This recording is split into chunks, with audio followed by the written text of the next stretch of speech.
Hello there and welcome. Tonight's gentle journey explores one of the most intimate mysteries we carry within us: memory.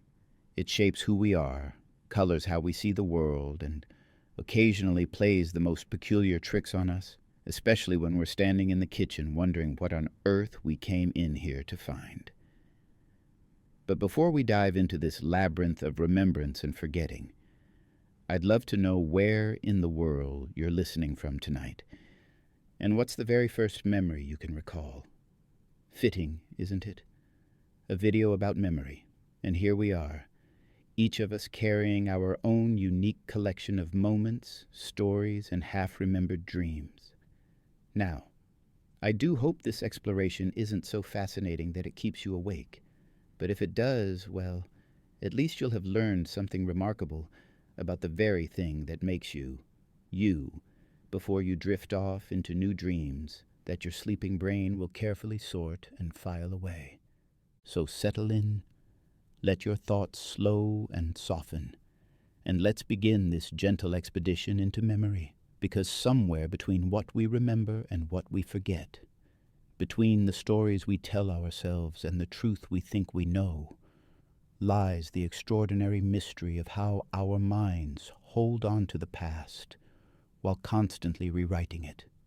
Memory, you see, is not quite what it seems to be. Have you ever noticed how some memories feel more like old photographs while others seem to transport you completely back in time?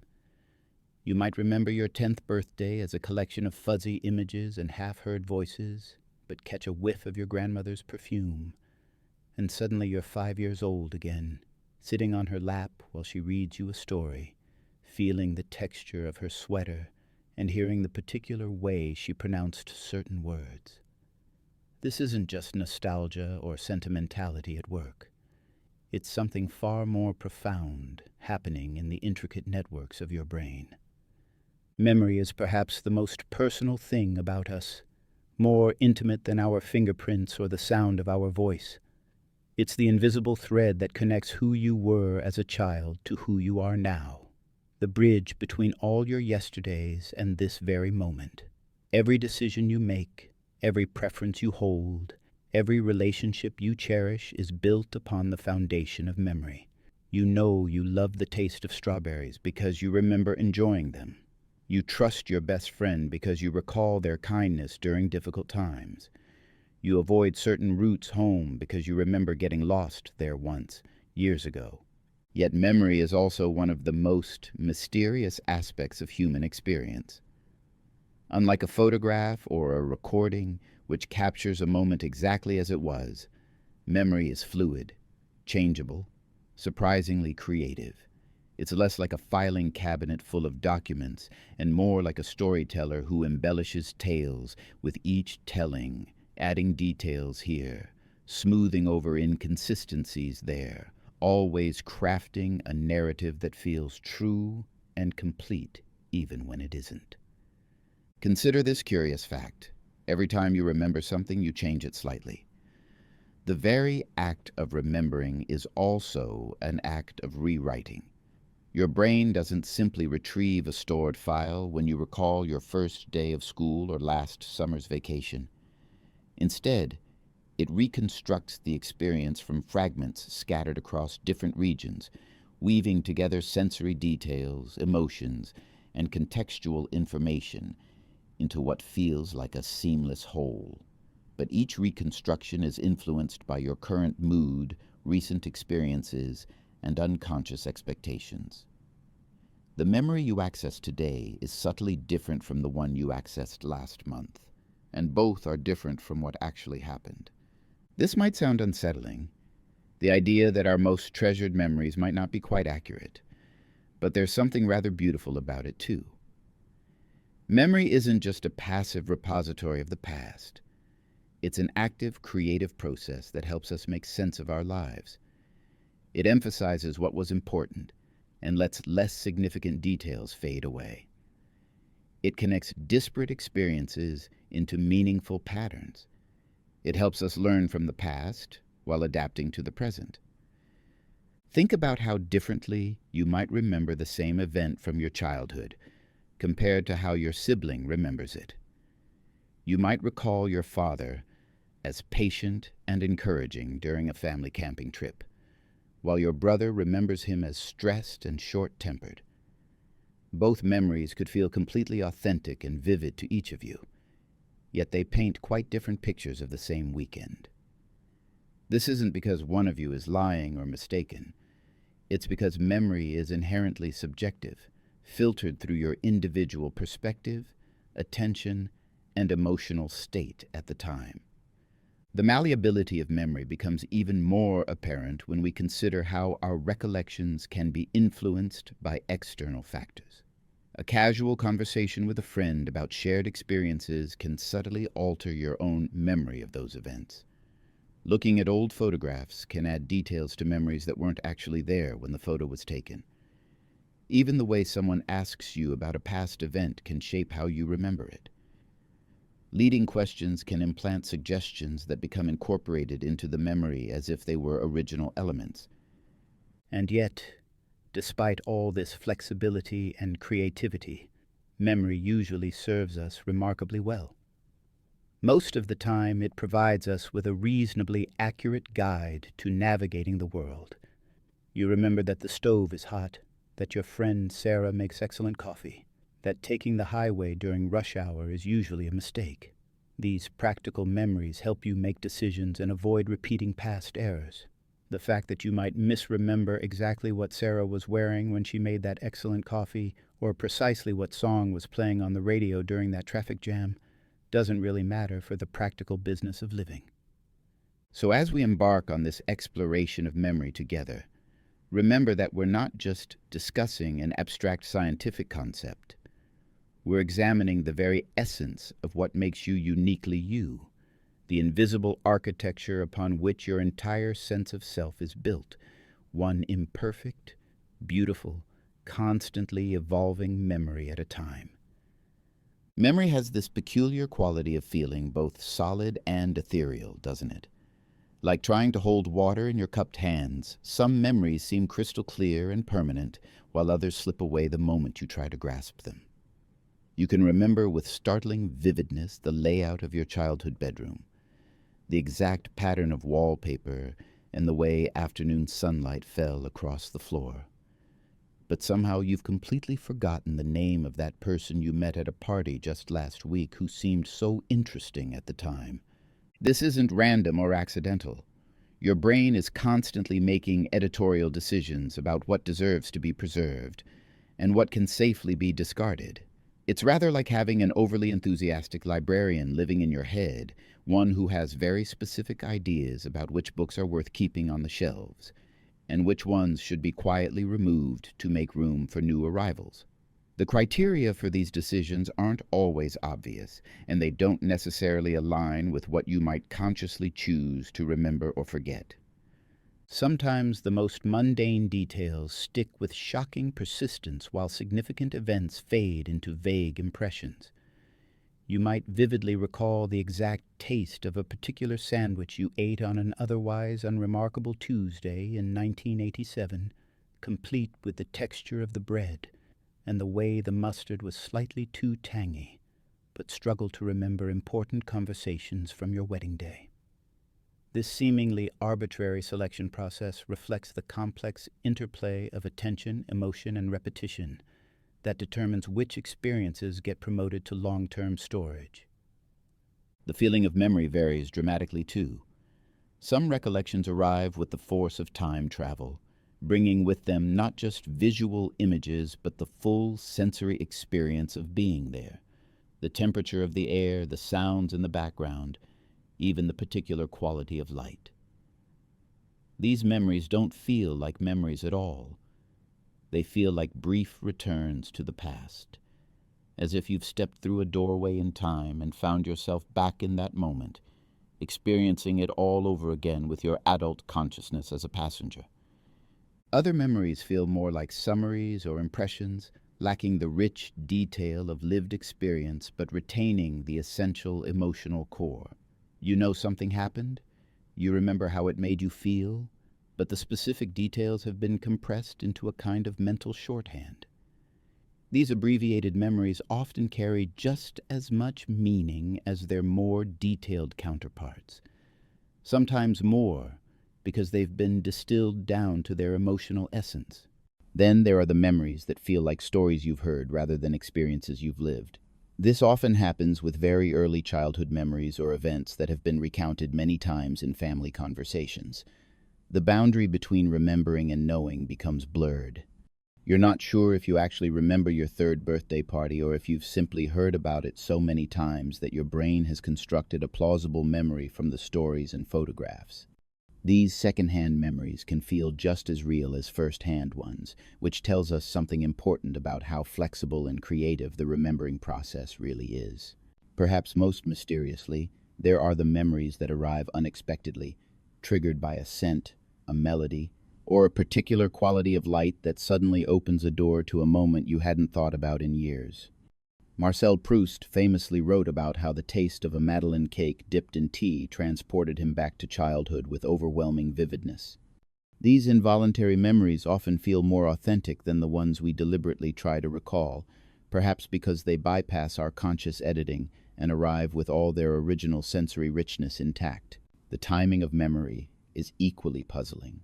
Why do some experiences become memorable instantly, while others require repetition or emotional significance to stick? Why can you remember song lyrics from decades ago with perfect accuracy but struggle to recall what you had for lunch yesterday? Why do traumatic events sometimes burn themselves into memory with painful clarity while other times they disappear entirely, leaving only vague impressions or mysterious gaps? Part of the answer lies in the fact that memory isn't really one thing but a collection of different systems working together. The memory of how to ride a bicycle operates differently from the memory of your first bicycle, which operates differently from your memory of the word bicycle. These different types of memory are processed and stored in different regions of the brain, which is why someone with certain types of brain injury might lose the ability to form new memories while retaining perfect recall of events from before their injury, or vice versa. The social dimension of memory adds another layer of complexity. Our memories don't exist in isolation. They're constantly being shaped and reshaped by our interactions with others. When you reminisce with old friends about shared experiences, you're not just retrieving memories, you're collaboratively reconstructing them. Each person's perspective adds new details or challenges existing ones, and these conversations become part of the memory itself, altering it for future recalls. This collaborative aspect of remembering helps explain why family members often have such different recollections of the same events. Each person was paying attention to different aspects of the experience, processing it through their own emotional filters, and subsequently reshaping it through their own unique collection of conversations and reflections. The same memory becomes multiple memories, each valid from its particular perspective but potentially quite different in detail and interpretation. Cultural context plays a role too. The stories our society tells about what kinds of experiences are important, what emotions are acceptable to express, and what details are worth preserving, all influence how we encode and recall our personal histories. We remember ourselves as characters in culturally recognizable narratives, which means our memories are shaped not just by what happened, but by the broader story frameworks available to us for making sense of our experiences. The unreliability of memory might seem like a design flaw, but it's actually quite functional. Perfect recall would be overwhelming and potentially paralyzing. The ability to forget irrelevant details, to emphasize important patterns, and to update our understanding of past events in light of new information helps us navigate an ever-changing world. Memory serves the future as much as it preserves the past. What exactly is a memory? It's such a simple question, yet the answer turns out to be surprisingly elusive and wonderfully complex.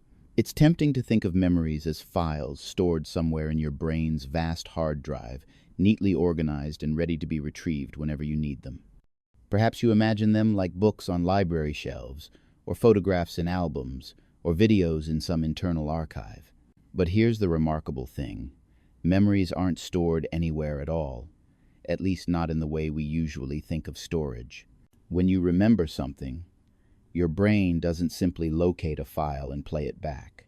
Instead, it performs an extraordinary act of reconstruction, piecing together fragments from across multiple brain regions like a master chef preparing a complex dish from ingredients stored in different pantries. The smell of your grandmother's apple pie might be reconstructed from olfactory patterns stored in one area, the visual memory of her kitchen from another region entirely, the emotion you felt from yet another part of your brain, and the sound of her voice from somewhere else altogether. Your brain seamlessly weaves these disparate elements together to create what feels like a single, unified experience. This process is more like a jazz ensemble improvising together than a recording being played back. Each time you remember something, the reconstruction is slightly different, influenced by your current mood, recent experiences, and what else is happening in your mind at that moment. The musicians, so to speak, are the same, and they're playing the same basic tune, but each performance has its own unique character and subtle variations. Consider what happens when you try to remember your last birthday.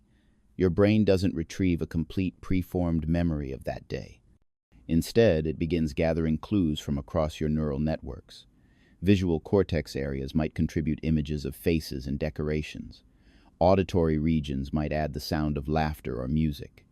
The hippocampus, acting like a conductor, helps coordinate these different elements and binds them together into a coherent narrative.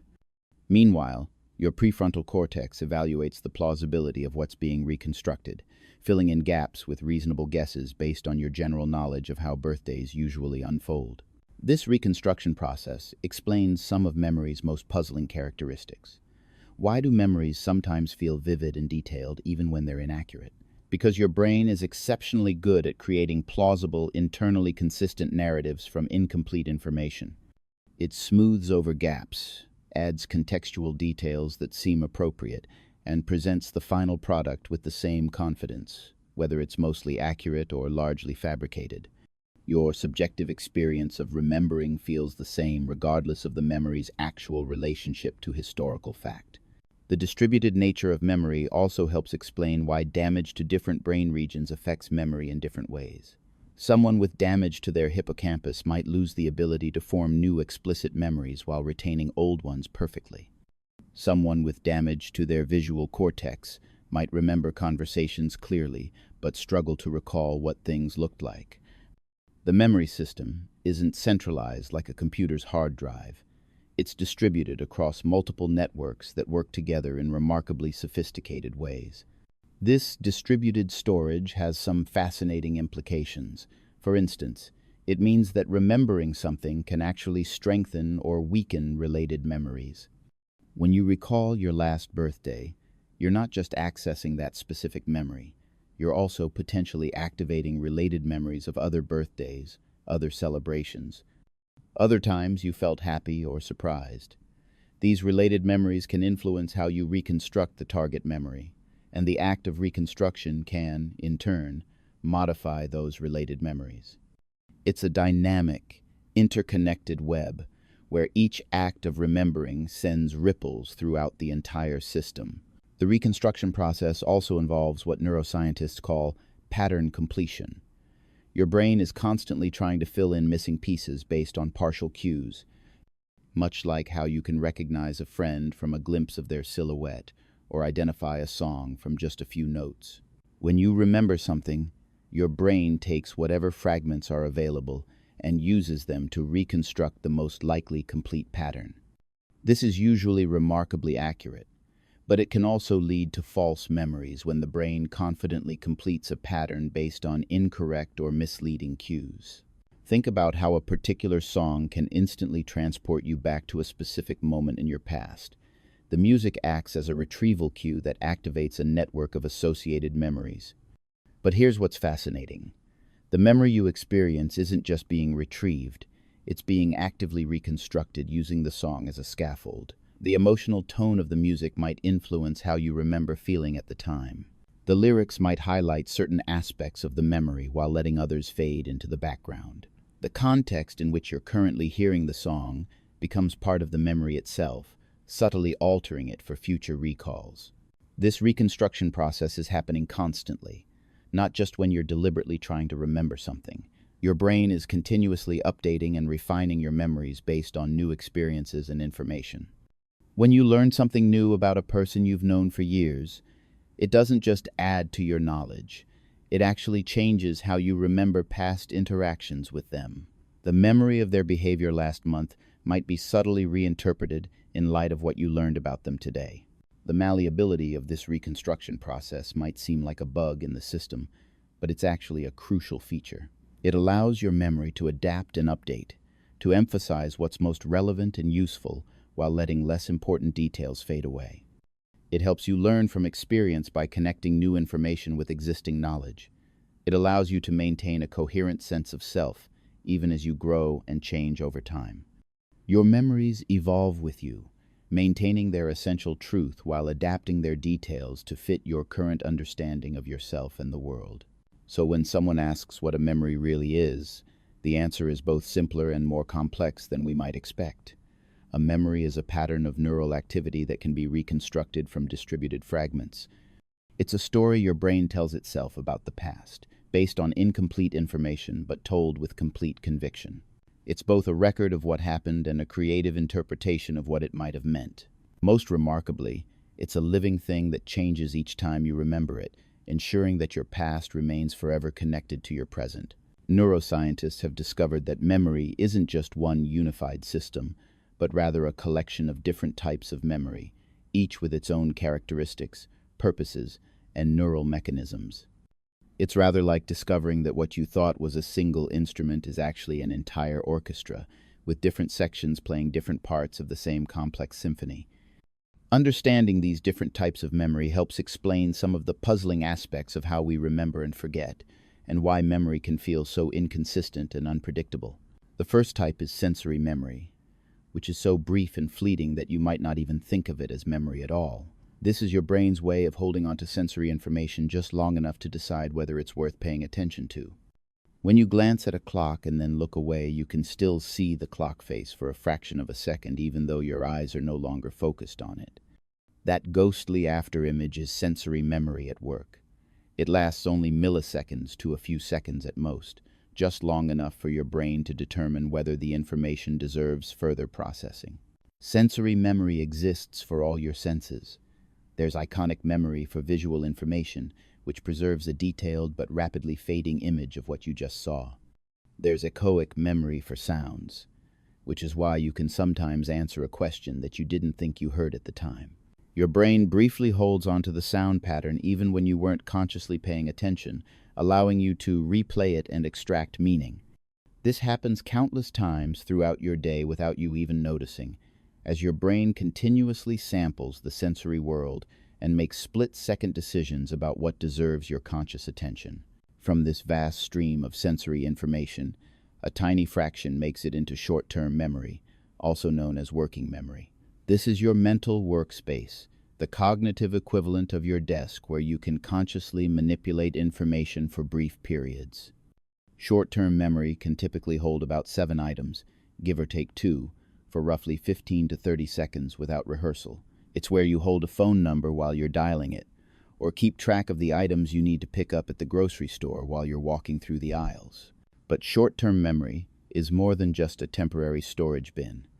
It's an active, dynamic system that allows you to manipulate information in your mind. When you do mental arithmetic, solve problems, or follow complex instructions, you're using working memory to hold multiple pieces of information simultaneously while processing them. It's like having a mental workbench where you can arrange and rearrange ideas, combining them in new ways or comparing them to things you already know. The capacity limitations of short-term memory explain many everyday experiences. Why do you sometimes walk into a room and forget what you came for? Often it's because something else captured your attention along the way, displacing your original intention from working memory. Why is it hard to follow complex spoken instructions if you can't write them down? Because you're trying to hold more information in working memory than it can comfortably handle. These limitations aren't flaws. They're actually adaptive features that prevent your conscious mind from being overwhelmed by information. Some information in short-term memory gets transferred into long-term memory, which has a virtually unlimited capacity and can potentially last a lifetime. But long-term memory isn't just one big storage system either. It's divided into several distinct types, each specialized for different kinds of information, and each operating according to different principles. Explicit memory, also called declarative memory, consists of information you can consciously recall and verbally describe. This includes episodic memory, which stores specific events from your personal history, like your first day at a new job or what you had for dinner last night. It also includes semantic memory, which contains general knowledge about the world, facts, concepts, and word meanings that aren't tied to any particular personal experience. You know that Paris is the capital of France, that dogs are mammals, and that red lights mean stop, but you probably can't remember specifically when or where you learned these facts. The distinction between episodic and semantic memory becomes particularly clear when you consider how they can be affected differently by brain damage. Some patients lose the ability to form new episodic memories while retaining perfect semantic memory. They can learn new facts and skills but cannot remember the specific episodes in which they learned them. Conversely, other patients might lose semantic knowledge while retaining the ability to form new episodic memories. They might forget what words mean but remember perfectly the conversation in which someone tried to explain the meaning to them. Then there's implicit memory, which operates largely outside of conscious awareness. This includes procedural memory for skills and habits, like knowing how to ride a bicycle, tie your shoes, or touch type on a keyboard. You can't easily put this knowledge into words or consciously describe exactly how you perform these actions, yet your body remembers them with remarkable precision. Even after years without practice, procedural memories often remain remarkably intact. Your muscles seem to remember the motion of riding a bike, even when your conscious mind feels uncertain about the process. Implicit memory also includes priming effects, where exposure to one stimulus influences your response to related stimuli later, even when you're not consciously aware of the connection. If you see the word bread flashed briefly on a screen, you'll be faster to recognize the word butter a few minutes later, even if you didn't consciously notice the first word. Your brain has been primed to expect bread-related concepts, influencing your processing without your awareness. Classical conditioning is another form of implicit memory, where your brain learns associations between stimuli even when you're not trying to learn anything at all. If you consistently feel anxious in a particular room where you once received bad news, that's classical conditioning at work. Your brain has formed an implicit association between the room and negative emotions, influencing your feelings even though you might not consciously remember why you feel uncomfortable there. These different memory systems often work together in complex ways.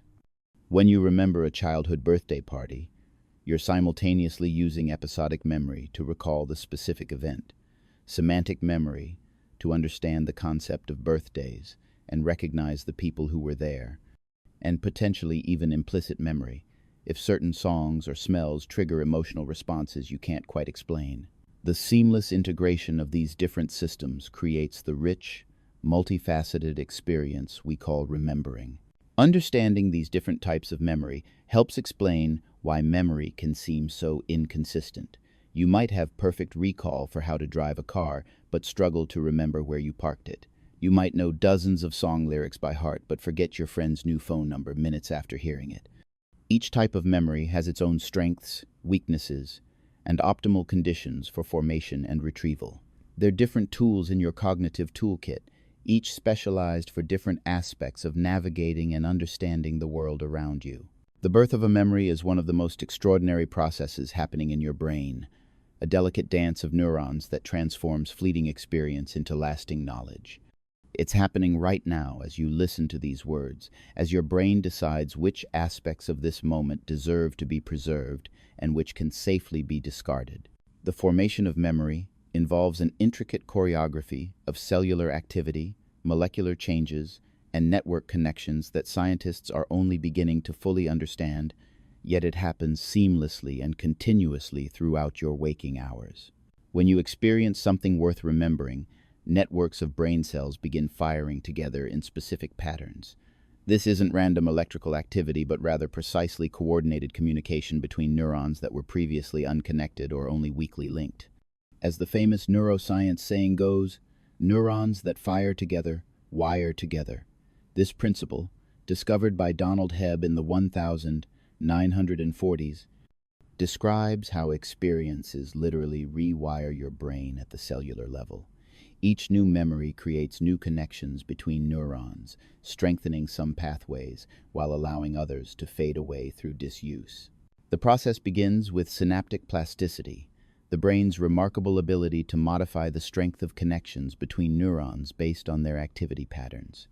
When two neurons repeatedly fire together during an experience, the synapse between them becomes stronger and more efficient at transmitting signals. It's like wearing a path through a field by walking the same route repeatedly. The more often you traverse that particular combination of neural connections, the clearer and more permanent the pathway becomes.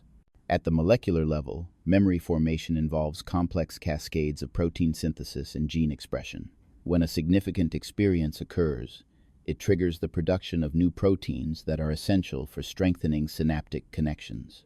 Some of these proteins work immediately to enhance existing connections, while others are involved in the longer-term structural changes that make memories permanent. This is why certain drugs that interfere with protein synthesis can prevent the formation of new memories, while leaving existing ones intact. The hippocampus plays a crucial role as the conductor of this neural orchestra, though it doesn't actually store memories itself. Instead, it acts as a temporary binding site that helps coordinate the activity of different brain regions during memory formation. When you experience something memorable, sensory information arrives at various specialized areas of your cortex. Visual details are processed in visual areas, sounds in auditory regions, emotions in the limbic system, and so forth. The hippocampus receives input from all these different areas and helps bind them together into a coherent representation of the experience. This binding process is essential because memories are distributed across multiple brain regions rather than stored in any single location. The memory of your first concert, for instance, might involve visual cortex areas that process the stage lights and crowd, auditory regions that encoded the music, motor areas that remember dancing or clapping, and emotional centers that captured your excitement. The hippocampus helps ensure that all these different components become associated with each other, so that activating one element of the memory can trigger recall of the entire experience. The strength and permanence of memory formation depends on several factors, with attention being perhaps the most crucial. Information that receives focused attention is much more likely to be encoded into long-term memory than information that's processed peripherally. This is why you might vividly remember a conversation you were deeply engaged in, but have no recollection of background music that was playing at the same time. Your attentional focus acts like a spotlight, highlighting certain aspects of experience for preferential encoding while leaving other details in the shadows. Emotion serves as another powerful amplifier of memory formation. The amygdala, your brain's alarm system, releases stress hormones and neurotransmitters that enhance the encoding process when experiences are emotionally significant.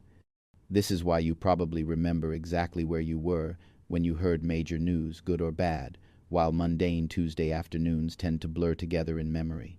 Emotional arousal essentially tells your brain, this is important, make sure we remember this. The timing of experiences also affects memory formation through a process called spaced repetition. Information that's encountered repeatedly over time, with gaps between exposures, creates stronger and more durable memories than information that's presented all at once. This is why cramming for an exam the night before is less effective than studying the same material in shorter sessions spread over several days. Each repetition strengthens the neural pathways associated with that information, making the memory more resistant to forgetting. Sleep plays an absolutely critical role in memory consolidation, the process by which temporary memories become permanently stored. During sleep, particularly during slow-wave sleep phases, your brain replays the day's experiences at accelerated speeds. This neural replay helps strengthen important memories, while allowing less significant ones to fade away. Sleep deprivation can severely impair memory formation, which is one reason why pulling an all-nighter before an important event is usually counterproductive. The consolidation process also involves a gradual transfer of memories from the hippocampus to various cortical areas for long-term storage. This transfer can take weeks, months, or even years for some types of memories. During this period, memories remain somewhat fragile and susceptible to modification. New experiences can influence how older memories are consolidated, potentially altering them in subtle ways. This is why your memory of an event might change slightly over time, not because your brain is malfunctioning, but because it's integrating new information and perspectives. Interestingly, the act of remembering itself can trigger new rounds of memory formation. Each time you recall an experience, you're not just retrieving a stored file, you're actually reconstructing the memory using your current neural state and context. This reconstruction process can incorporate new information or perspectives that weren't part of the original experience, and these modifications can become permanently integrated into the memory. In essence, remembering is also a form of new learning that can alter what you remember about the past. The formation of different types of memories involves different neural mechanisms and timescales. Procedural memories for skills and habits form gradually through repetition and involve circuits connecting the cortex, basal ganglia, and cerebellum. Emotional memories are quickly encoded by the amygdala and can create lasting associations with remarkable speed. Semantic memories for facts and concepts develop through repeated exposure and abstraction, slowly building networks of interconnected knowledge. Understanding how memories form has profound implications for learning, education, and personal development. It suggests that effective learning involves not just repetition but also attention, emotion, and sleep. It explains why meaningful, personally relevant information is easier to remember than arbitrary facts. And it reveals why our memories, rather than being fixed recordings of the past, are dynamic constructions that continue to evolve throughout our lives. Here's something that might unsettle you. Your memory is a terrible witness. Despite feeling like a reliable record of your past, memory is remarkably unreliable when it comes to accuracy.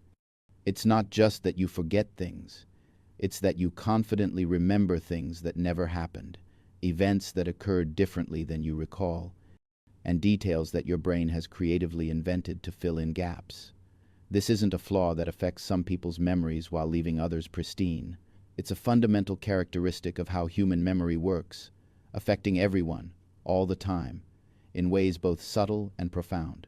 Studies of eyewitness testimony have revealed just how unreliable human memory can be, which is rather unsettling considering how heavily our legal system depends on people's recollections of events.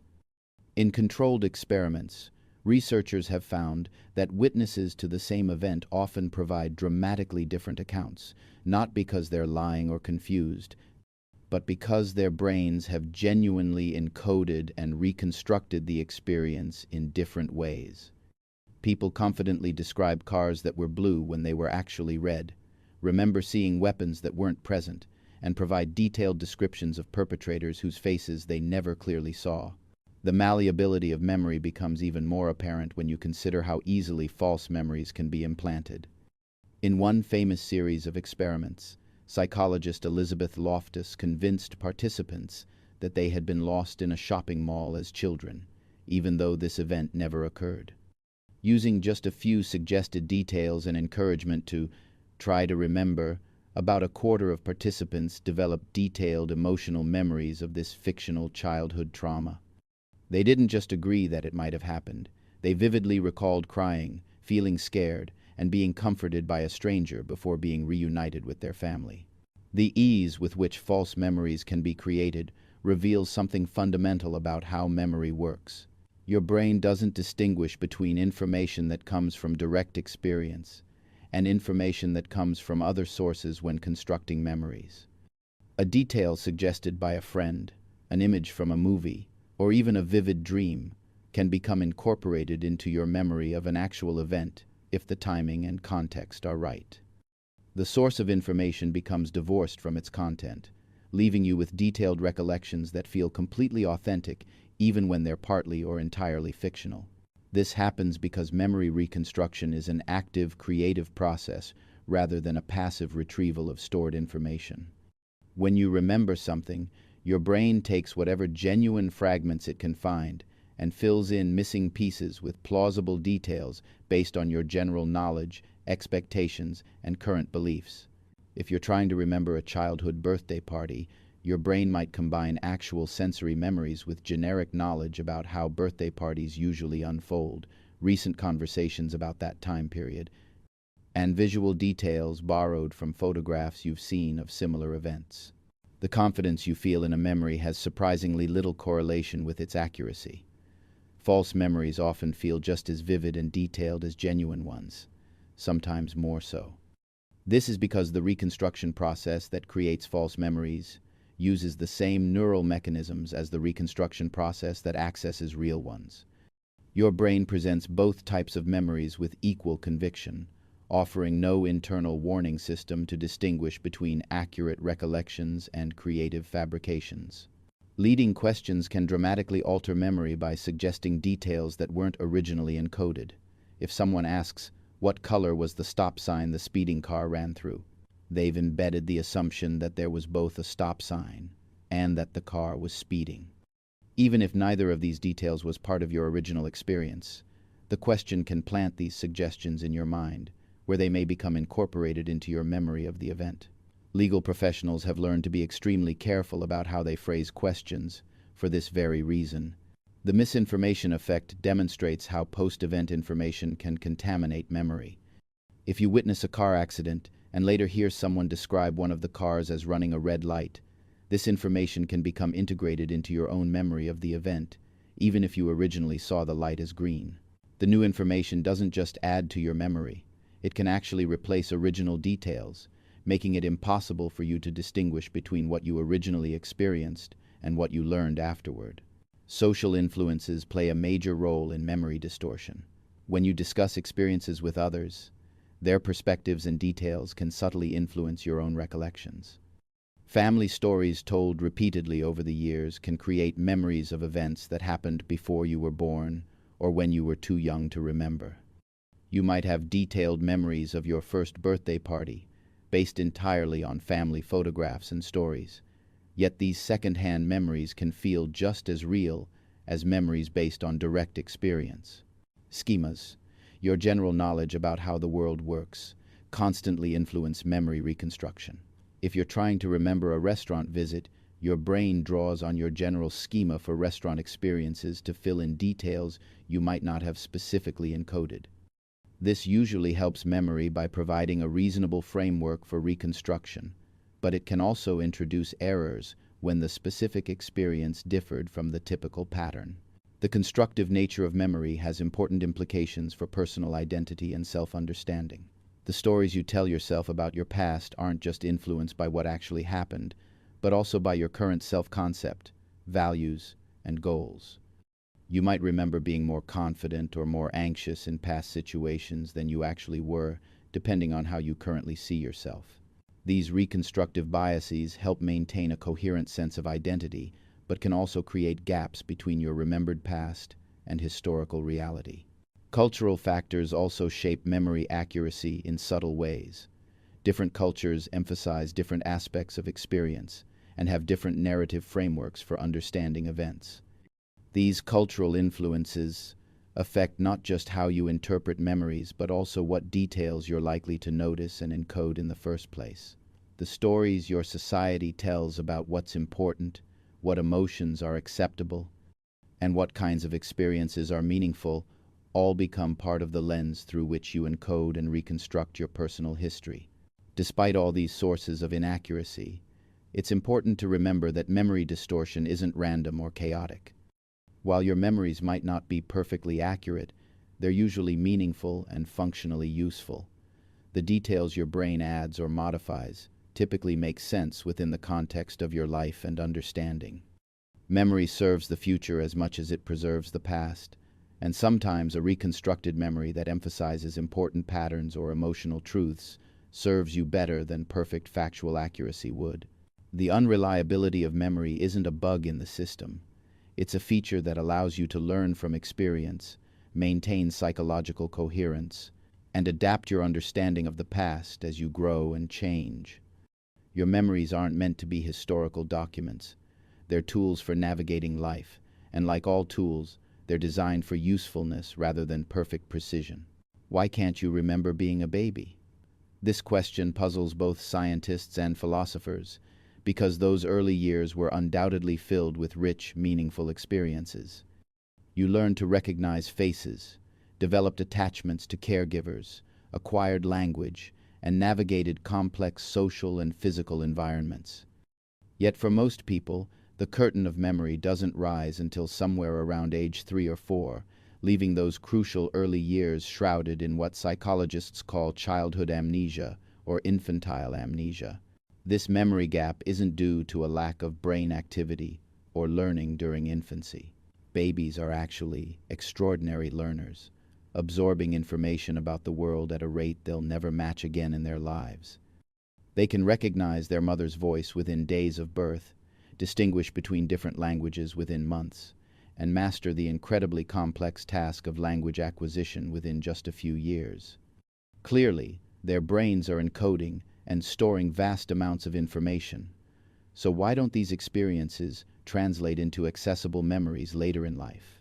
One compelling explanation involves the development of the hippocampus, that seahorse-shaped structure so crucial for forming explicit memories.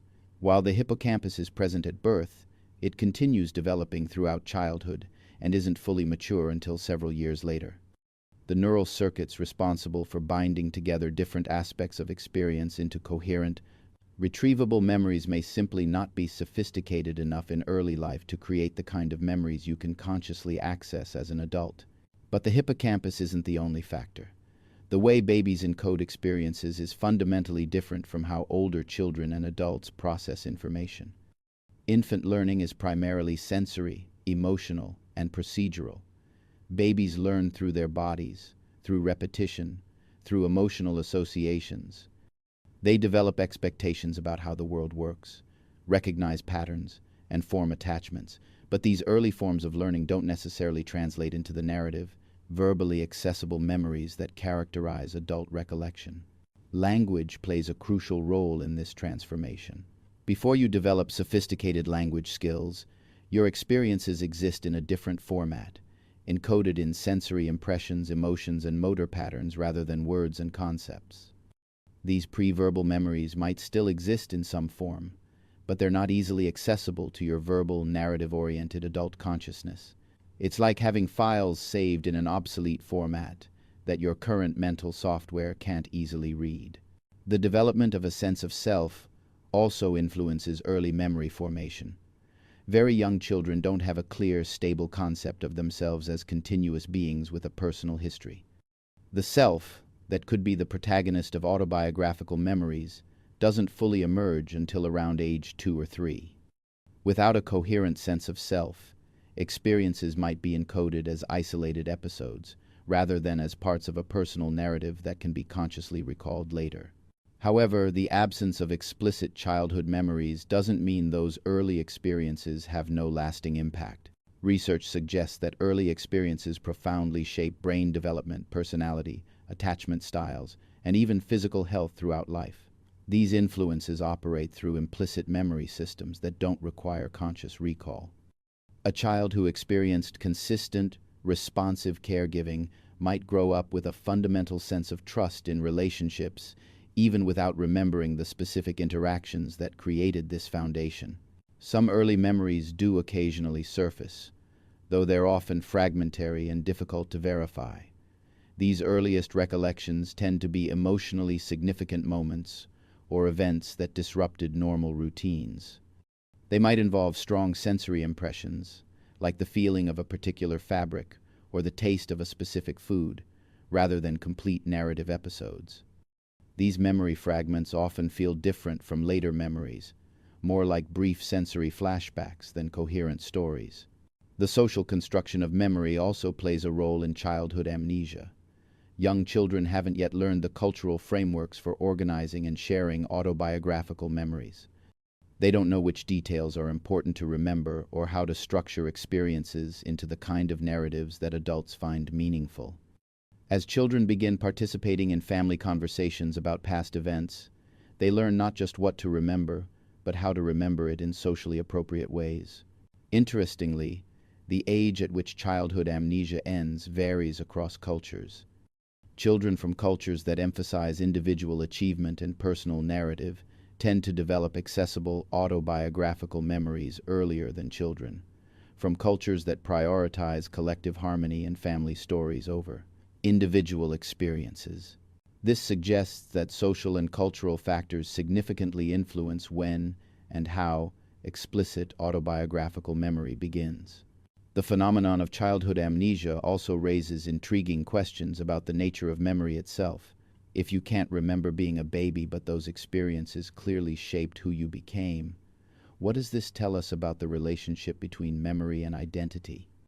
Perhaps the most important influences of early experience operate below the threshold of conscious recall, working through implicit systems that continue to guide behavior and emotional responses throughout life. Some researchers suggest that childhood amnesia serves an adaptive function. If you could vividly remember every diaper change, feeding session, and moment of infant distress, these memories might interfere with more recent, relevant information. The gradual forgetting of early childhood experiences might help focus your memory resources on information that's more useful for navigating your current life stage. The boundary between remembered and forgotten childhood experiences isn't always clear-cut.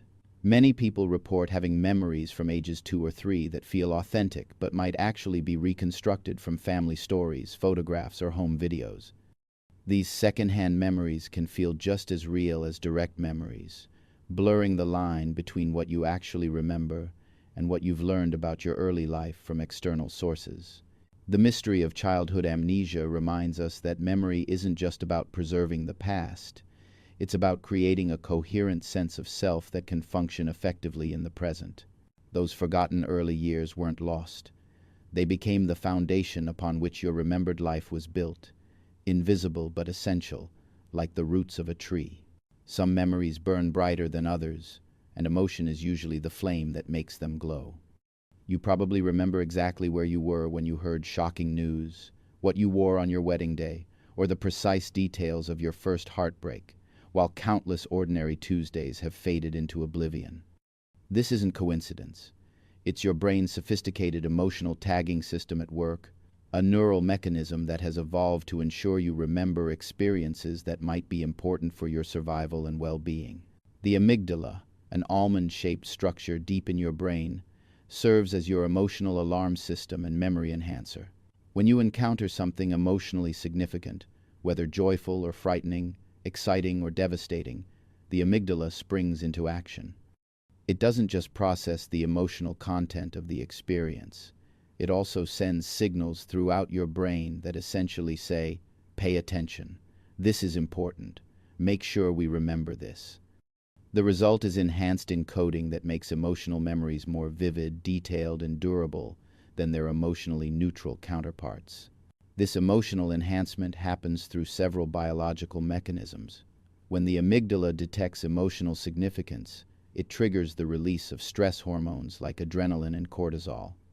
These hormones don't just prepare your body for action, they also act like cognitive enhancers, sharpening attention and strengthening the neural processes involved in memory formation.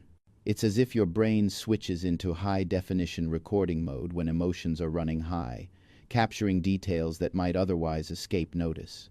The timing of this emotional enhancement is crucial. The amygdala can strengthen memories for events that happen just before, during, or shortly after an emotional experience. This is why you might vividly remember not just the moment you heard surprising news, but also seemingly irrelevant details, like what song was playing on the radio or what the weather was like. Your emotionally aroused brain was in enhanced recording mode, capturing everything in the vicinity of the significant event. However, the relationship between emotion and memory isn't straightforward. While moderate emotional arousal typically enhances memory, extreme stress or trauma can actually impair memory formation. When emotional arousal becomes too intense, it can overwhelm the very systems it's meant to enhance. This is why witnesses to traumatic events sometimes have fragmented or incomplete memories, despite the obviously significant nature of what they experienced. The brain's recording system can become overloaded, like a camera that produces blurry images when there's too much light. The type of emotion also matters. Different emotions seem to affect memory in different ways. Fear and anxiety often create particularly vivid memories, which makes evolutionary sense given the survival value of remembering dangerous situations. Joy and excitement can also enhance memory formation, though sometimes these positive emotional memories feel less detailed than negative ones. This negativity bias in memory might reflect the greater survival importance of remembering threats compared to pleasant experiences. Flashbulb memories represent perhaps the most dramatic example of emotion's effect on memory formation. These are vivid, detailed memories of learning about surprising or emotionally significant public events, like natural disasters, terrorist attacks, or the deaths of public figures. People often report remembering exactly where they were, who they were with, what they were doing, and how they felt when they heard the news. These memories feel photographically clear and absolutely accurate, as if the emotional shock created a perfect mental snapshot of that moment. Yet research has revealed something surprising about flashbulb memories. They're often no more accurate than ordinary memories, despite feeling exceptionally vivid and detailed. When researchers have compared people's immediate accounts of how they learned about major events with their recollections months or years later, they find significant discrepancies. People confidently remember details that differ substantially from what they reported at the time, yet they remain convinced of their memory's accuracy. This reveals an important distinction between memory vividness and memory accuracy. Emotional arousal enhances the subjective experience of remembering, making memories feel more detailed and certain, but it doesn't necessarily improve their factual accuracy.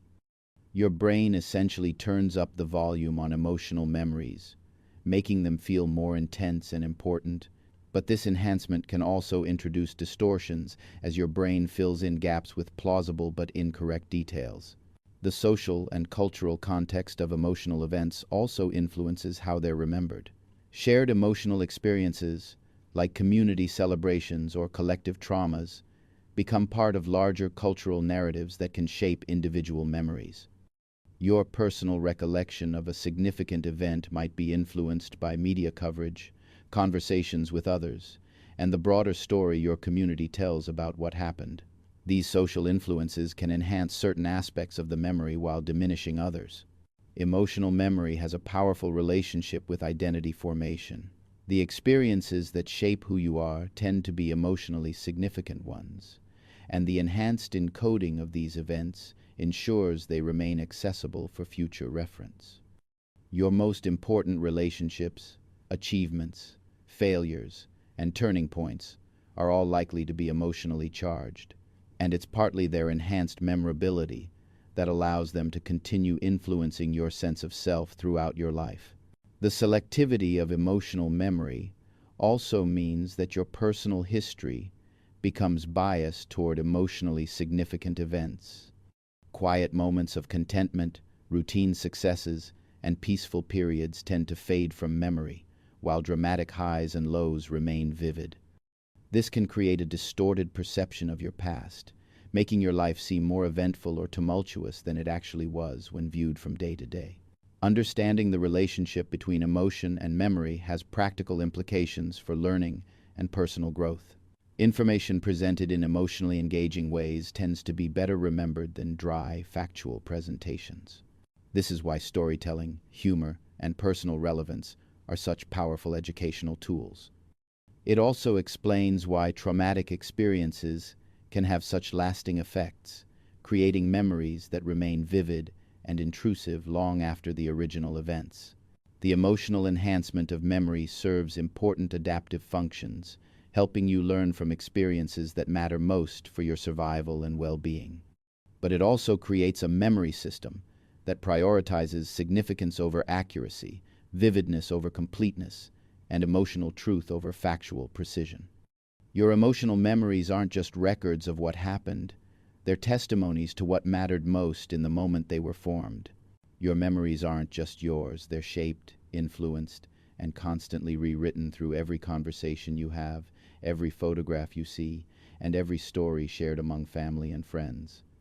Memory, it turns out, is surprisingly social, constructed not in isolation but through ongoing interactions with the people around you. This collaborative aspect of remembering helps explain why siblings can have such dramatically different recollections of the same childhood events, and why your version of family stories might evolve over the years through repeated tellings and retellings. Consider what happens when you reminisce with old friends about shared experiences. You're not simply retrieving stored memories and comparing them like files on different computers. Instead, you're actively reconstructing those experiences together, with each person contributing details, perspectives, and interpretations that can influence everyone else's recollection. Someone might mention a detail you'd forgotten, which then becomes incorporated into your own memory of the event. Another person might correct what they perceive as an error in your account, potentially altering how you remember it in the future. This collaborative reconstruction process is so subtle that you're usually unaware it's happening. When your friend mentions that it was raining during that memorable concert you attended together, you might suddenly remember the rain, even if you hadn't recalled that detail before the conversation. The social suggestion doesn't feel like external information being added to your memory. It feels like your own recollection being refreshed or clarified. Your brain seamlessly integrates the new detail into your existing memory framework, and from that point forward, the rainy weather becomes part of your authentic memory of that evening. Family narratives play a particularly powerful role in shaping individual memories. Every family develops its own collection of stories, legends, and interpretations of shared experiences. These family narratives don't just supplement personal memory. They actively shape how individual family members remember and understand their own past. The story of your difficult birth, your grandfather's immigration journey, or that disastrous family vacation becomes part of your personal identity through repeated telling, even if your own memory of these events is limited or non-existent. The social construction of memory begins early in childhood through conversations with parents and caregivers. Young children learn not just what to remember, but how to remember it through these social interactions. Parents help children organize their experiences into coherent narratives, highlighting certain details while letting others fade into the background. They teach children which emotions are appropriate to feel about different events, which aspects of experience are worth preserving, and how to structure memories into socially meaningful stories. Cultural context adds another layer to this social shaping of memory. Different cultures emphasize different aspects of experience and have different frameworks for understanding what makes events memorable or significant. Some cultures prioritize individual achievement and personal narrative, while others emphasize collective harmony and family history. These cultural differences influence not just how memories are shared and discussed, but also what details individuals are likely to notice and encode in the first place. The stories your society tells about important events also shape personal memories of those experiences. Media coverage, historical narratives, and collective interpretations all become part of the framework through which you understand and remember your own experiences. Your personal memory of witnessing a significant historical event might be influenced by how that event is later portrayed in documentaries, discussed in schools, or commemorated in public ceremonies. The boundary between personal memory and cultural memory becomes increasingly blurred over time. Photographs and home videos add another dimension to the social construction of memory. These external records of past events can significantly influence how you remember experiences, sometimes adding details that weren't part of your original encoding and sometimes contradicting your recollections entirely. Looking at old photographs can trigger memories you'd forgotten, but it can also alter existing memories by suggesting visual details or emotional interpretations that weren't part of your original experience. The phenomenon of cryptomnesia illustrates how social influences can become unconsciously incorporated into memory. This occurs when you remember information or ideas but forget their source, leading you to believe you came up with them independently. You might think you had an original insight about a book you read, not realizing that your interpretation was heavily influenced by a discussion you had with a friend months earlier. The idea feels genuinely yours because you've forgotten its social origin. Social media and digital communication have created new ways for collective memory to influence individual recollections. When friends share photos and memories from past events online, they're essentially creating external memory prompts that can trigger and potentially alter your own recollections. The comments, reactions, and additional photos shared by others become part of the social context that shapes how you remember those experiences. Your memory of a party or trip might be influenced by the way others chose to document and discuss it online. The unreliability of social memory transmission becomes apparent when you consider how stories change through repeated telling. Like the childhood game of telephone, details get added, modified, or lost each time a story is shared. What begins as one person's genuine memory can transform into something quite different as it passes through multiple social interactions. Yet each person in the chain might feel that their version is accurate, because they're remembering not the original event, but their own sincere recollection of how they heard it described. Group polarization can also affect collective memories, causing groups of people to develop increasingly extreme or distorted recollections of shared experiences. When people with similar perspectives discuss past events, they tend to emphasize details that confirm their shared viewpoint, while minimizing or forgetting contradictory information. Over time, the group's collective memory can become significantly different from what any individual originally experienced. Despite these sources of distortion, the social nature of memory serves important functions. It helps create shared identity within families, communities, and cultures. It allows groups to learn collectively from experience and pass important knowledge down through generations. It provides social bonding through shared narratives and common understanding of the past. Your memories may not be entirely your own, but their social character connects you to others and helps create the larger stories that give meaning to individual experience. Long before smartphones turned us all into walking encyclopedias, before Google could answer any question in milliseconds, humans developed remarkable techniques for storing vast amounts of information in their minds. These ancient memory methods weren't just practical tools. They were sophisticated technologies of the mind that could transform ordinary people into living libraries, capable of memorizing entire books, lengthy speeches, or thousands of pieces of information with perfect accuracy. The most famous of these techniques was the method of loci, also known as memory palaces, a system so powerful that it's still used by modern memory champions. The method of loci was developed by ancient Greek and Roman orators who needed to deliver lengthy speeches without notes. The technique involves mentally walking through a familiar location, such as your childhood home, and placing the information you want to remember at specific spots along a predetermined route.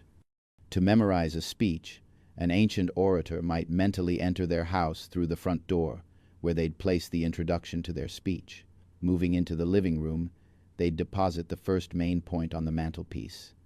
Continuing through the dining room, kitchen, and bedrooms, they'd systematically place each section of their speech at memorable locations throughout the house. The genius of this system lies in how it exploits your brain's natural strengths.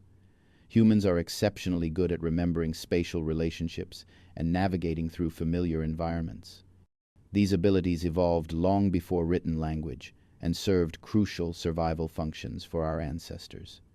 By converting abstract information into spatial and visual relationships, the method of loci transforms difficult-to-remember facts into easy-to-navigate mental journeys. Instead of trying to memorize a list of abstract concepts, you're simply taking a walk through a place you know well, picking up the information you've previously deposited along the way. Modern research has confirmed what ancient practitioners discovered through trial and error. Spatial memory is remarkably robust and detailed. You can probably navigate through your childhood home in your mind right now, remembering not just the layout of rooms, but specific details like which way doors opened, where furniture was placed, and what you could see from different windows. This rich spatial scaffolding provides an ideal framework for organizing and retrieving other types of information. Contemporary memory champions use elaborated versions of these ancient techniques to perform seemingly impossible feats of recall.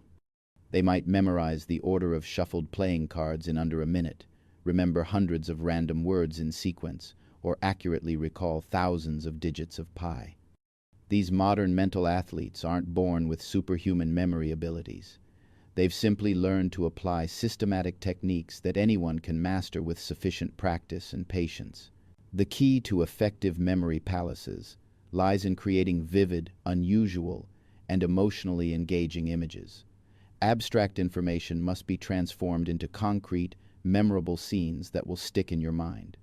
To remember that Napoleon was born in 1769, you might imagine a tiny Napoleon emerging from a birthday cake shaped like the number 1769, positioned in your childhood bedroom. The more bizarre, humorous, or emotionally charged you make these mental images, the more memorable they become.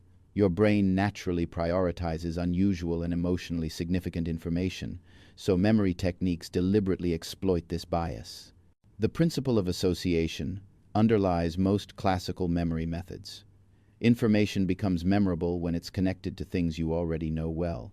The familiar location provides a retrieval structure, while the vivid images create strong associative links between the new information and your existing knowledge.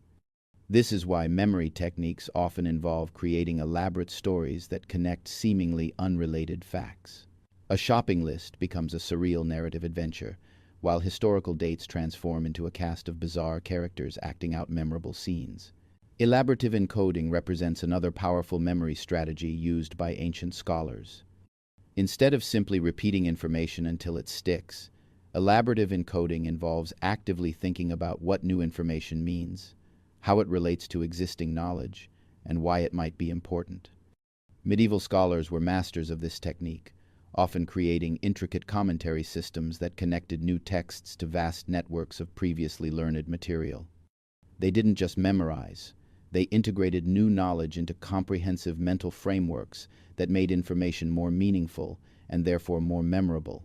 The spacing effect, discovered by modern psychologists, but intuitively understood by ancient educators, reveals that information is better retained when learning sessions are spread out over time rather than massed together.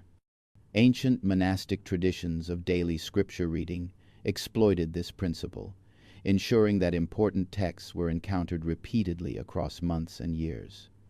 This distributed practice creates more durable memories than intensive cramming sessions, which is why traditional educational systems often involved lengthy apprenticeships and gradual skill development.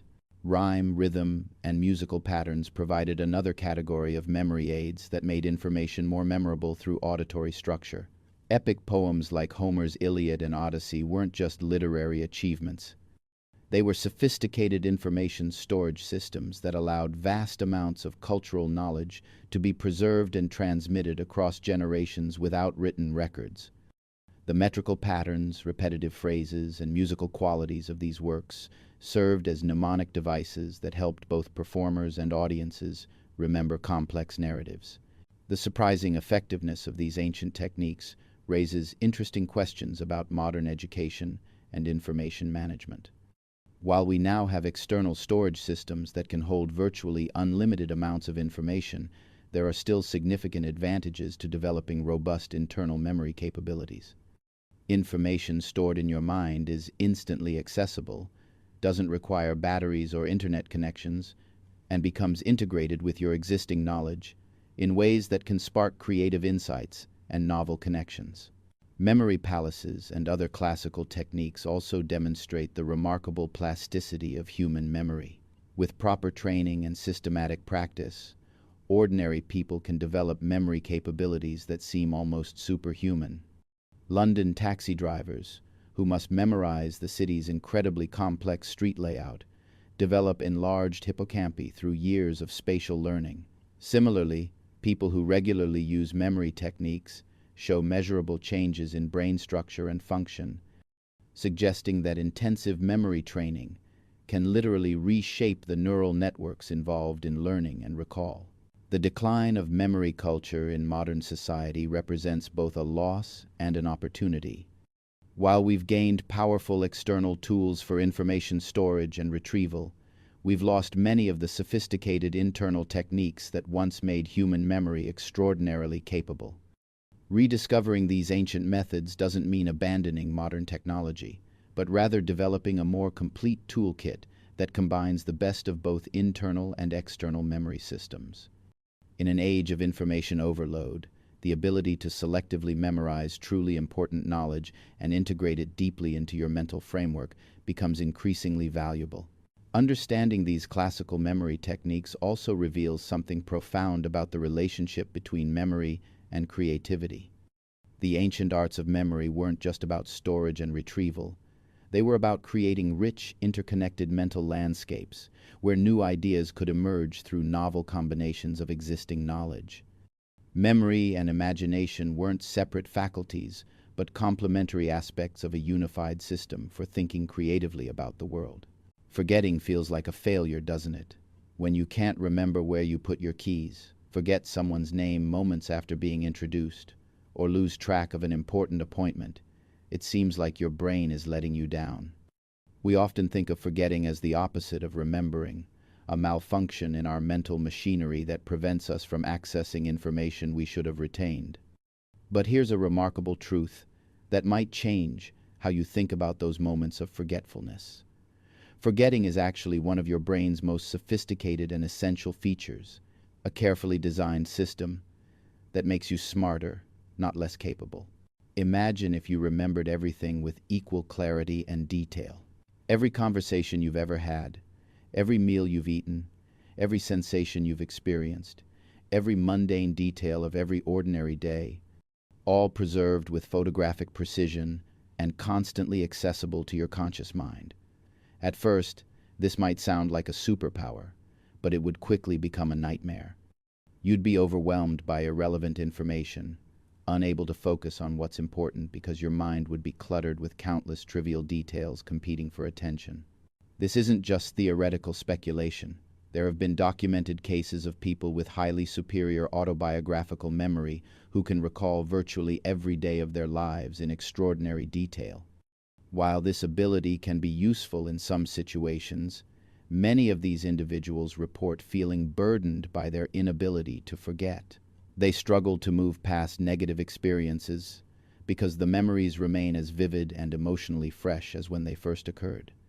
They have difficulty extracting general patterns from their experiences because they're overwhelmed by specific details. Their exceptional memory, rather than being purely beneficial, creates its own set of cognitive and emotional challenges. Your brain's forgetting system operates like a sophisticated editor, constantly making decisions about what information deserves to be preserved and what can safely be discarded. This editorial process isn't random or careless. It's guided by principles that generally serve your cognitive needs very well. Information that's frequently accessed gets reinforced and maintained, while information that goes unused gradually fades away. Emotionally significant experiences are preserved more strongly than mundane ones. Recent information takes priority over older material, unless that older information has proven its lasting relevance through repeated use. The forgetting curve, first described by German psychologist Hermann Ebbinghaus in the late 1800s, reveals the predictable pattern of how newly learned information fades from memory. Ebbinghaus tested his own memory by learning lists of nonsensical syllables and then measuring how much he retained over various time intervals. He discovered that forgetting follows a remarkably consistent pattern. Most new information is lost within the first hour after learning, with the rate of forgetting gradually slowing over time. Without active review or reinforcement, you might retain only about 20% of newly learned information after just one day. This rapid initial forgetting might seem wasteful, but it's actually highly adaptive. Most of the information you encounter on any given day isn't worth retaining long term. The specific details of casual conversations, the exact appearance of strangers you pass on the street, the precise layout of items in a store you visited, once these details served their purpose in the moment, but don't need to be permanently archived. Your brain's aggressive initial forgetting ensures that only information that proves its ongoing relevance through repeated exposure or conscious rehearsal makes it into long-term storage. The process of forgetting also helps with generalization and learning. When you remember a specific experience, you don't just store the raw details. You also extract patterns, principles, and general rules that might apply to future situations. Forgetting the irrelevant specifics helps these general patterns emerge more clearly. You might forget the exact words someone used to explain a concept, but retain the underlying understanding. You might lose the specific details of various social interactions, but develop a general sense of how to navigate similar situations in the future. Interference theory helps explain one of the mechanisms behind forgetting. New information can interfere with your ability to recall older information, particularly when the new and old information are similar. This might seem like a design flaw, but it's actually quite useful. When you move to a new apartment, you want your memory of the new address to override your memory of the old one. When you learn an updated procedure at work, you want the new method to replace the outdated one in your memory. Interference helps ensure that your most current and relevant information takes precedence over obsolete details. Sleep plays a crucial role in the forgetting process, just as it does in memory consolidation. During sleep, your brain doesn't just strengthen important memories, it also weakens or eliminates unnecessary ones. This active forgetting during sleep helps clear out mental clutter and makes room for new learning.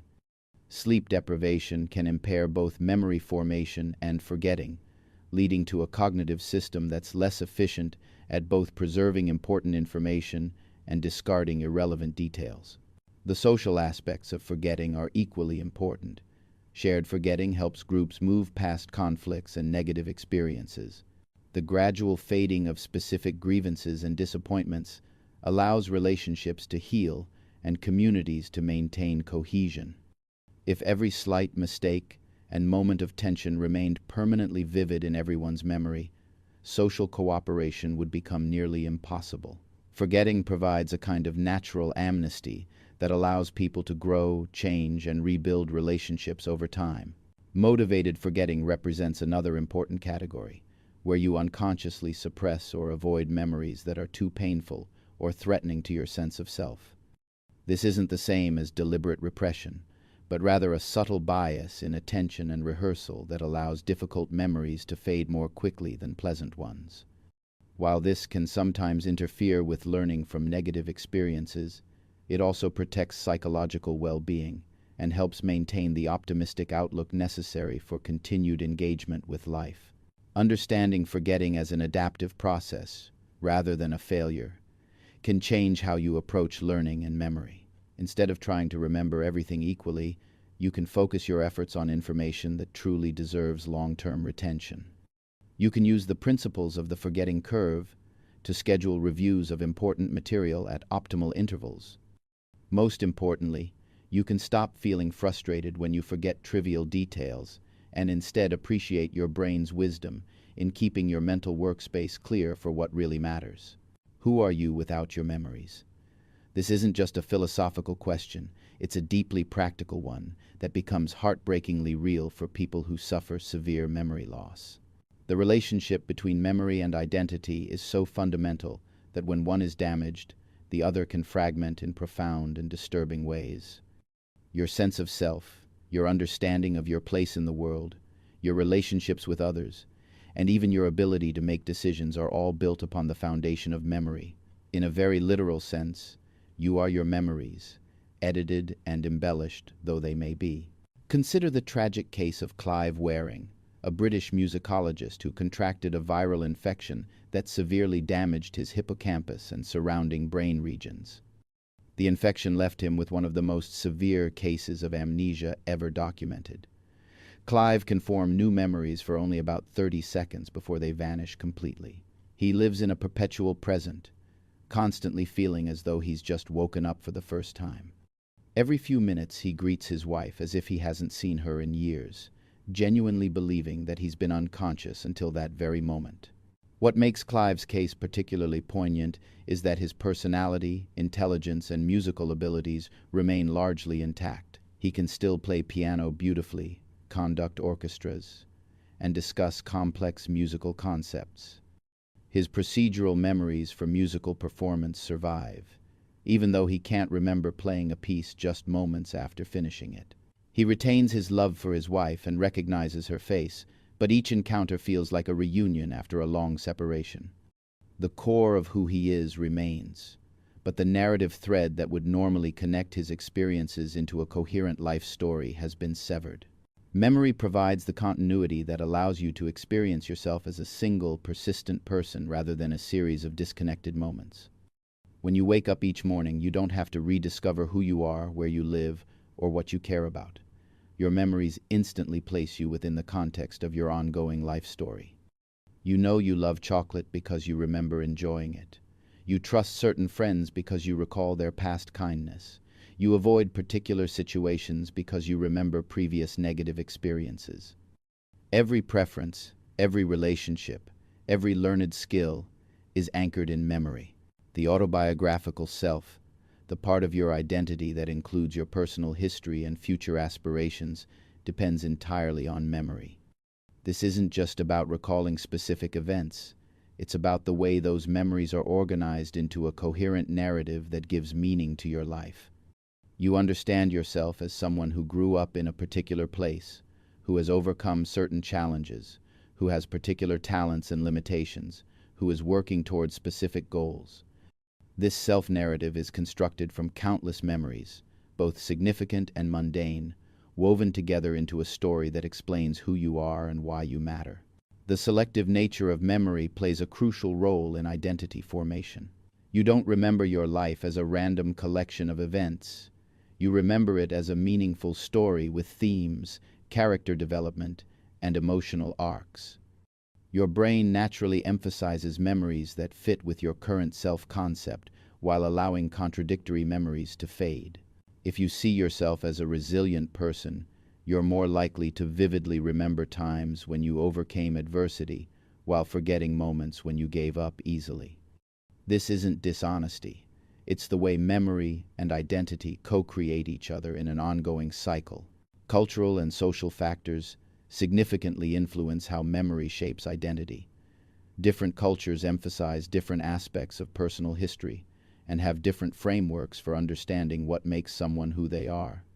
Some cultures prioritize individual achievements and personal growth, leading people to construct identity narratives focused on their unique accomplishments and characteristics.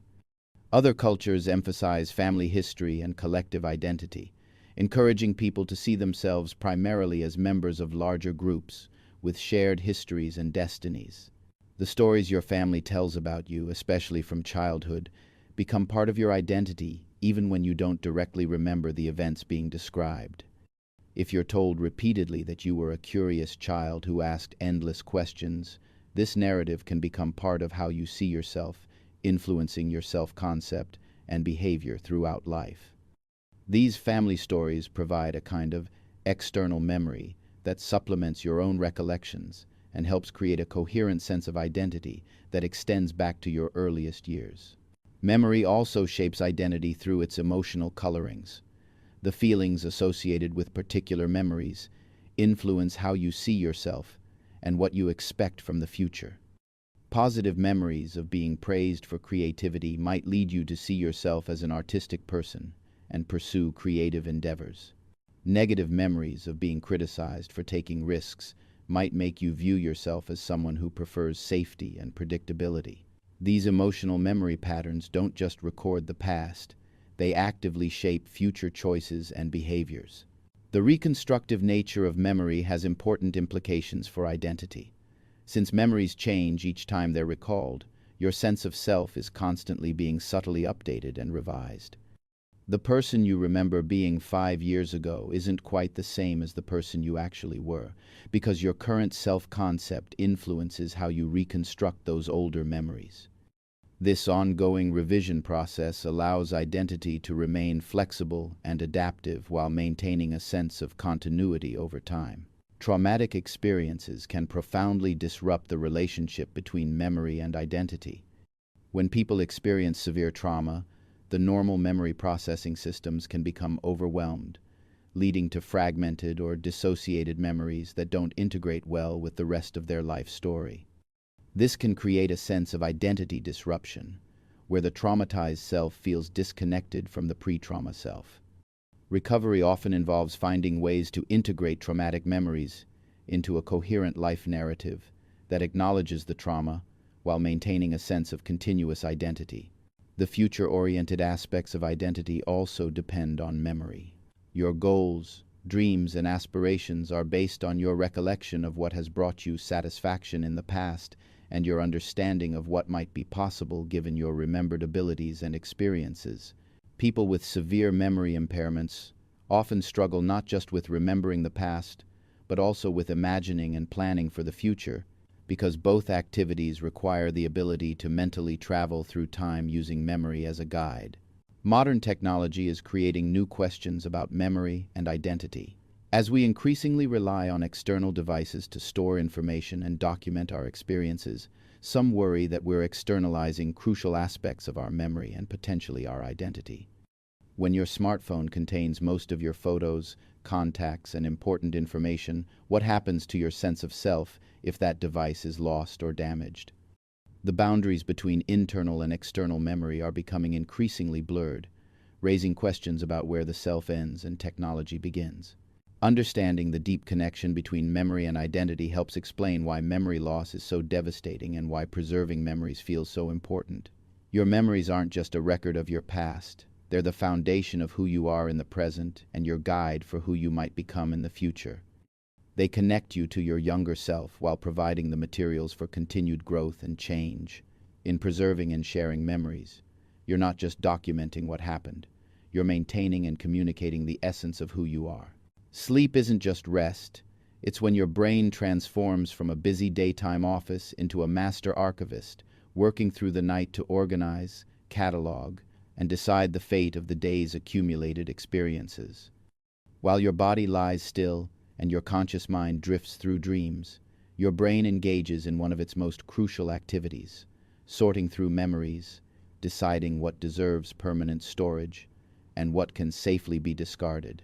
This nocturnal memory processing is so essential that without adequate sleep, your ability to form new memories and maintain existing ones becomes severely compromised.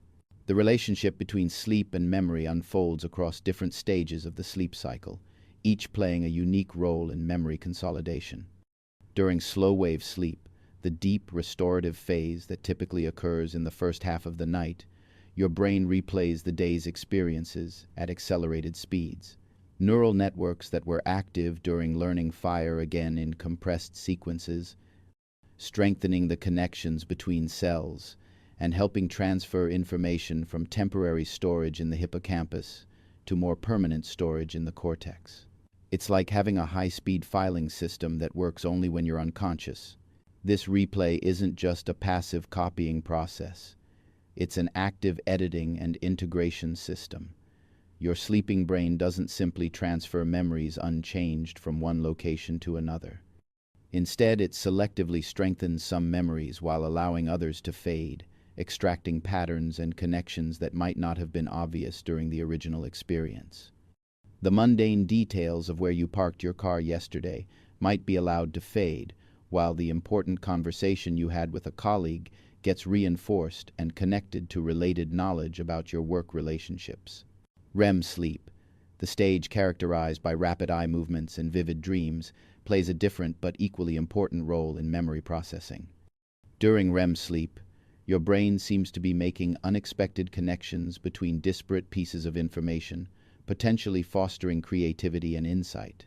The bizarre narratives of dreams might represent your brain's attempt to find meaningful patterns among the day's experiences, testing different combinations and associations to see what makes sense. Some researchers believe that dreams are essentially your brain's way of asking, "What if?" with your memories, exploring alternative scenarios and potential connections.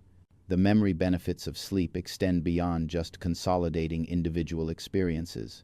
Sleep helps with skill learning, allowing physical and cognitive abilities practiced during the day to become more refined and automatic. Musicians often find that a piece they struggled with before going to bed flows more smoothly the next morning. Students who review material before sleeping typically perform better on tests than those who study the same amount during waking hours. This improvement happens because sleep provides time for the neural pathways involved in skill performance to be strengthened and optimized without interference from new incoming information. The timing of sleep relative to learning makes a significant difference in memory consolidation. Information learned shortly before sleep gets preferential treatment during the consolidation process, which is why reviewing important material before bedtime can be particularly effective. This bedtime advantage occurs because there's less interference between learning and sleep, allowing the consolidation process to work on the target information without competing demands from new experiences. Sleep deprivation has devastating effects on memory formation that go far beyond simple tiredness. When you don't get adequate sleep, your brain's ability to encode new memories becomes severely impaired. The hippocampus, crucial for forming new memories, shows decreased activity in sleep-deprived individuals.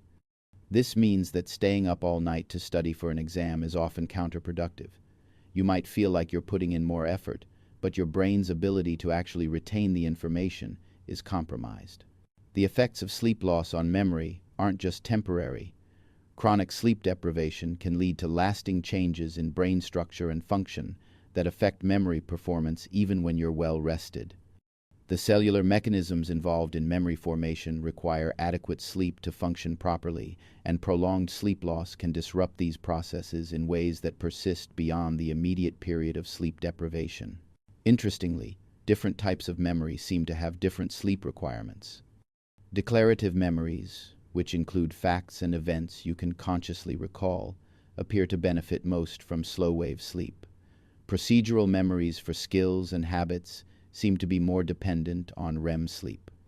This suggests that the optimal sleep pattern for memory consolidation involves getting adequate amounts of both types of sleep, which typically means sleeping for a full night rather than trying to get by on short naps or fragmented sleep. The discovery of sleep's role in memory has important implications for education and personal development. It suggests that learning schedules should take sleep into account, with important material being reviewed before bedtime, and adequate sleep time being built into study plans. It also highlights the importance of consistent sleep schedules, as irregular sleep patterns can disrupt the natural memory consolidation process even when total sleep time seems adequate. Dreams themselves may be a window into the memory consolidation process. The content of dreams often includes elements from recent experiences, but these elements are typically recombined in novel and sometimes bizarre ways. This recombination might represent your brain's attempt to integrate new information with existing knowledge, testing different associations and connections.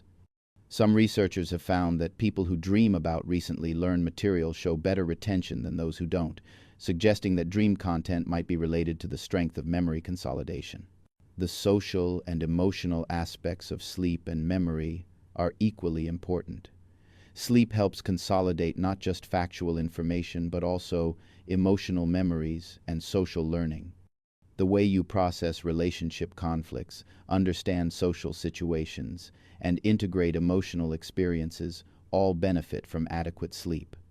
This might explain why relationship problems often seem more manageable after a good night's sleep, and why important decisions are often best made after sleeping on them. Understanding the crucial role of sleep in memory highlights why sleep should be considered an active component of learning, rather than simply time away from productive activity. Your sleeping brain isn't taking a break from processing information.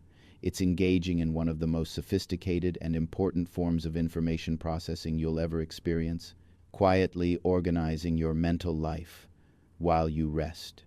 Smartphones have become our external brains, storing thousands of photos from our daily lives, maintaining our contact lists, and providing instant access to virtually any fact we might want to know. We no longer need to memorize phone numbers, remember directions, or keep track of appointments without digital assistance. This transformation has happened so gradually that we might not notice how profoundly it has changed our relationship with memory. The question isn't whether technology is affecting our memory. It's whether this change represents an evolution or a loss, and how we can navigate this new landscape wisely. The phenomenon of digital amnesia, sometimes called the Google effect, describes our tendency to forget information that we know will be easily accessible later. When you know you can look up a fact on your phone, your brain is less likely to encode that information into long-term memory. This isn't laziness or mental weakness. It's actually a sophisticated adaptation that allows your cognitive resources to be allocated more efficiently. Why spend mental energy memorizing information that's readily available when you could use that same mental capacity for analysis, creativity, or problem solving? Research has shown that when people expect to have future access to information, they remember less of the specific content, but more about where to find it.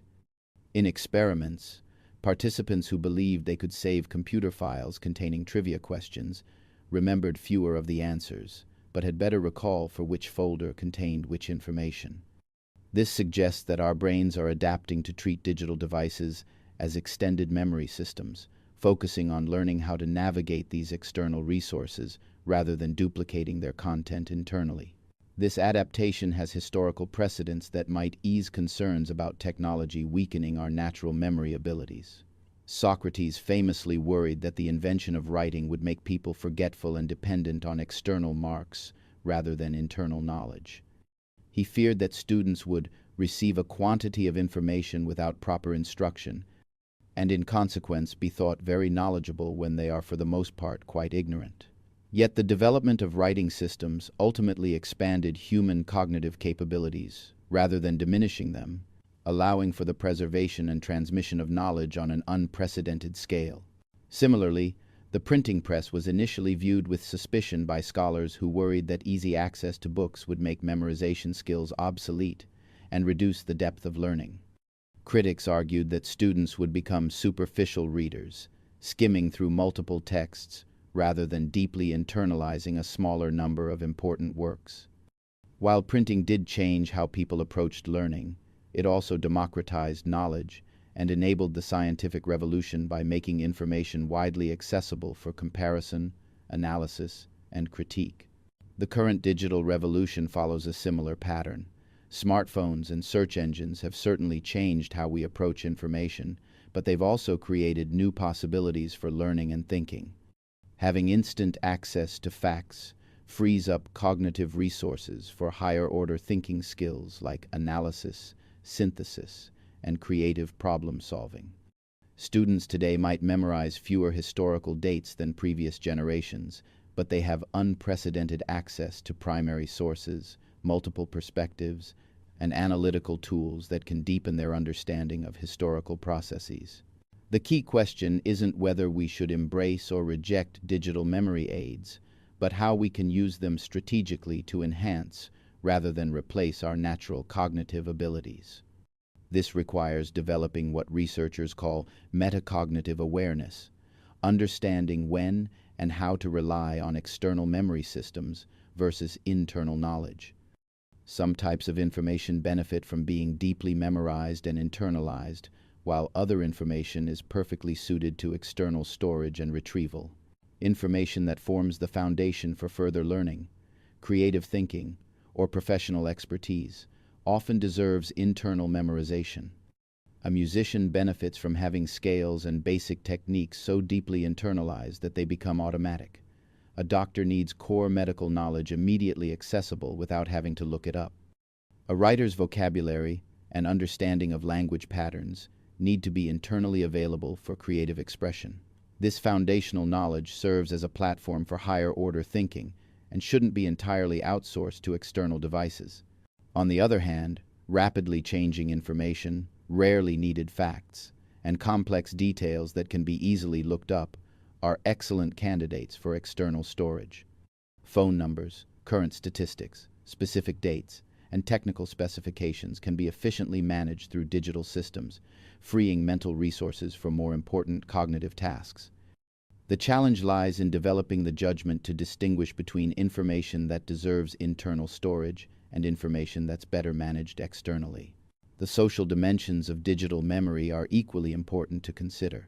Photos and social media posts create shared external memory systems that can influence how we remember personal experiences. When friends tag you in photos or share memories online, they're essentially creating external memory prompts that can trigger and potentially alter your own recollections.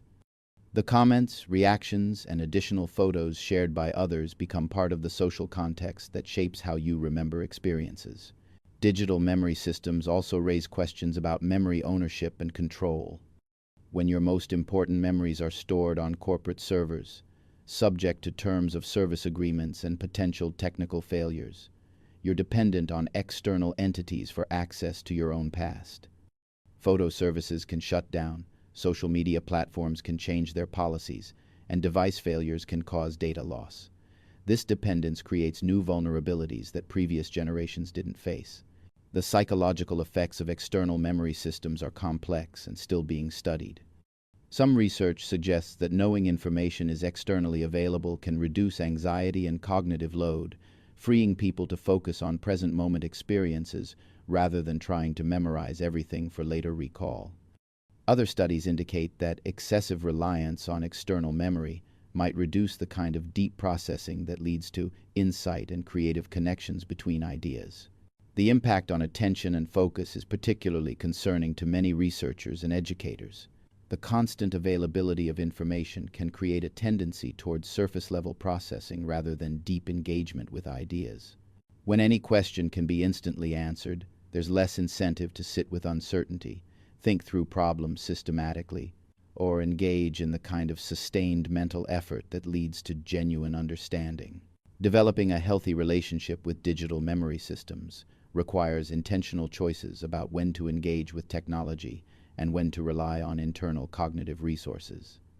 This might involve designated times for deep, uninterrupted thinking, deliberate practice of memorization skills for important foundational knowledge, and conscious decisions about what information deserves internal versus external storage.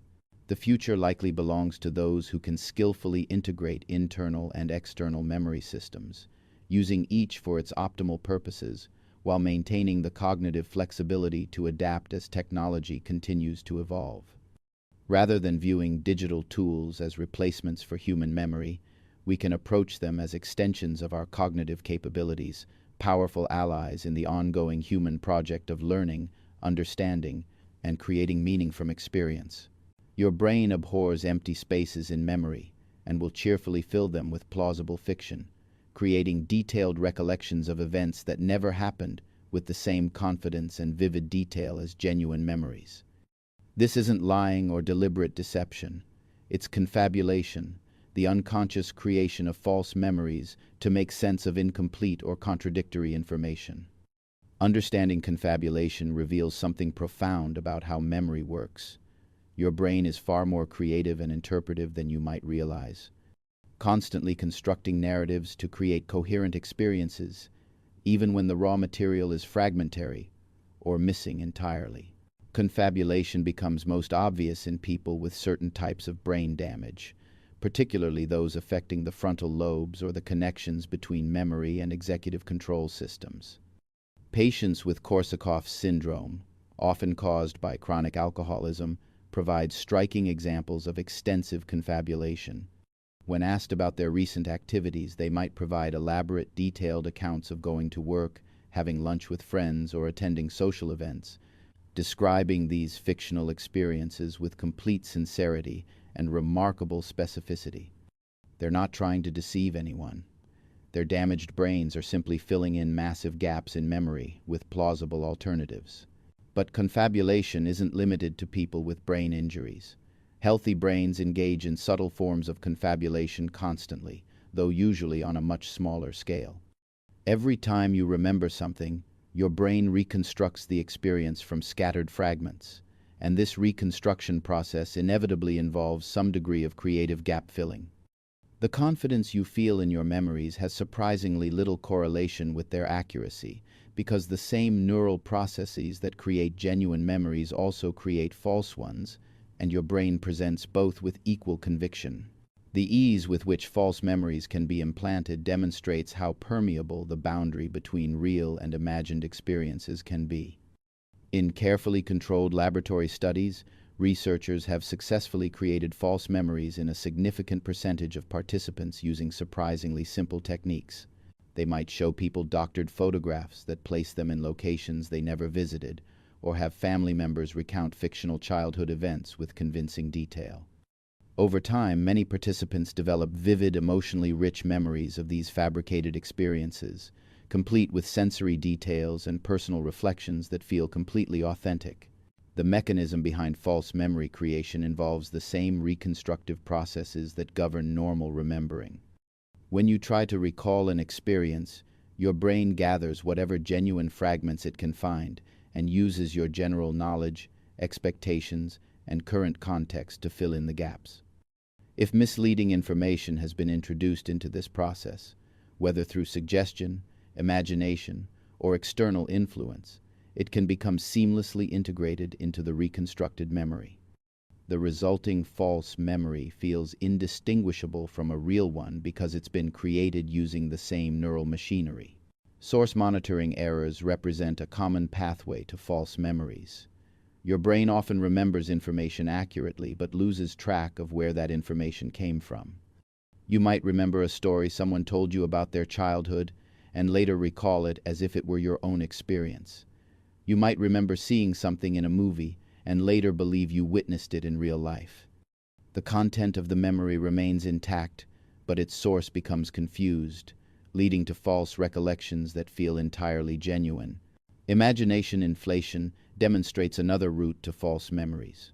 The more vividly you imagine something happening, the more likely you are to later remember it as if it actually occurred.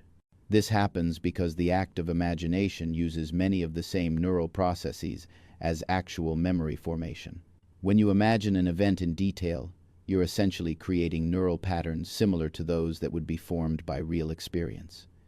Later, when you try to remember whether something actually happened, your brain might mistake these imagination-generated patterns for genuine memory traces. The social context of memory sharing significantly increases the likelihood of false memory formation. When people discuss shared experiences, the details mentioned by others can become incorporated into your own recollection, even if those details weren't part of your original experience. Family stories, repeated conversations about past events, and exposure to other people's photographs or accounts can all introduce foreign elements into your personal memories. Over time, these borrowed details become so thoroughly integrated that they feel like your own authentic recollections. Leading questions and suggestive interviews can powerfully shape memory, sometimes creating entirely false recollections. The way someone asks about a past event can implicitly suggest details that weren't originally present. If a therapist asks, "Do you remember feeling scared when your uncle visited?" they may inadvertently plant the suggestion that the uncle's visits were frightening, even if the original experiences were neutral or positive.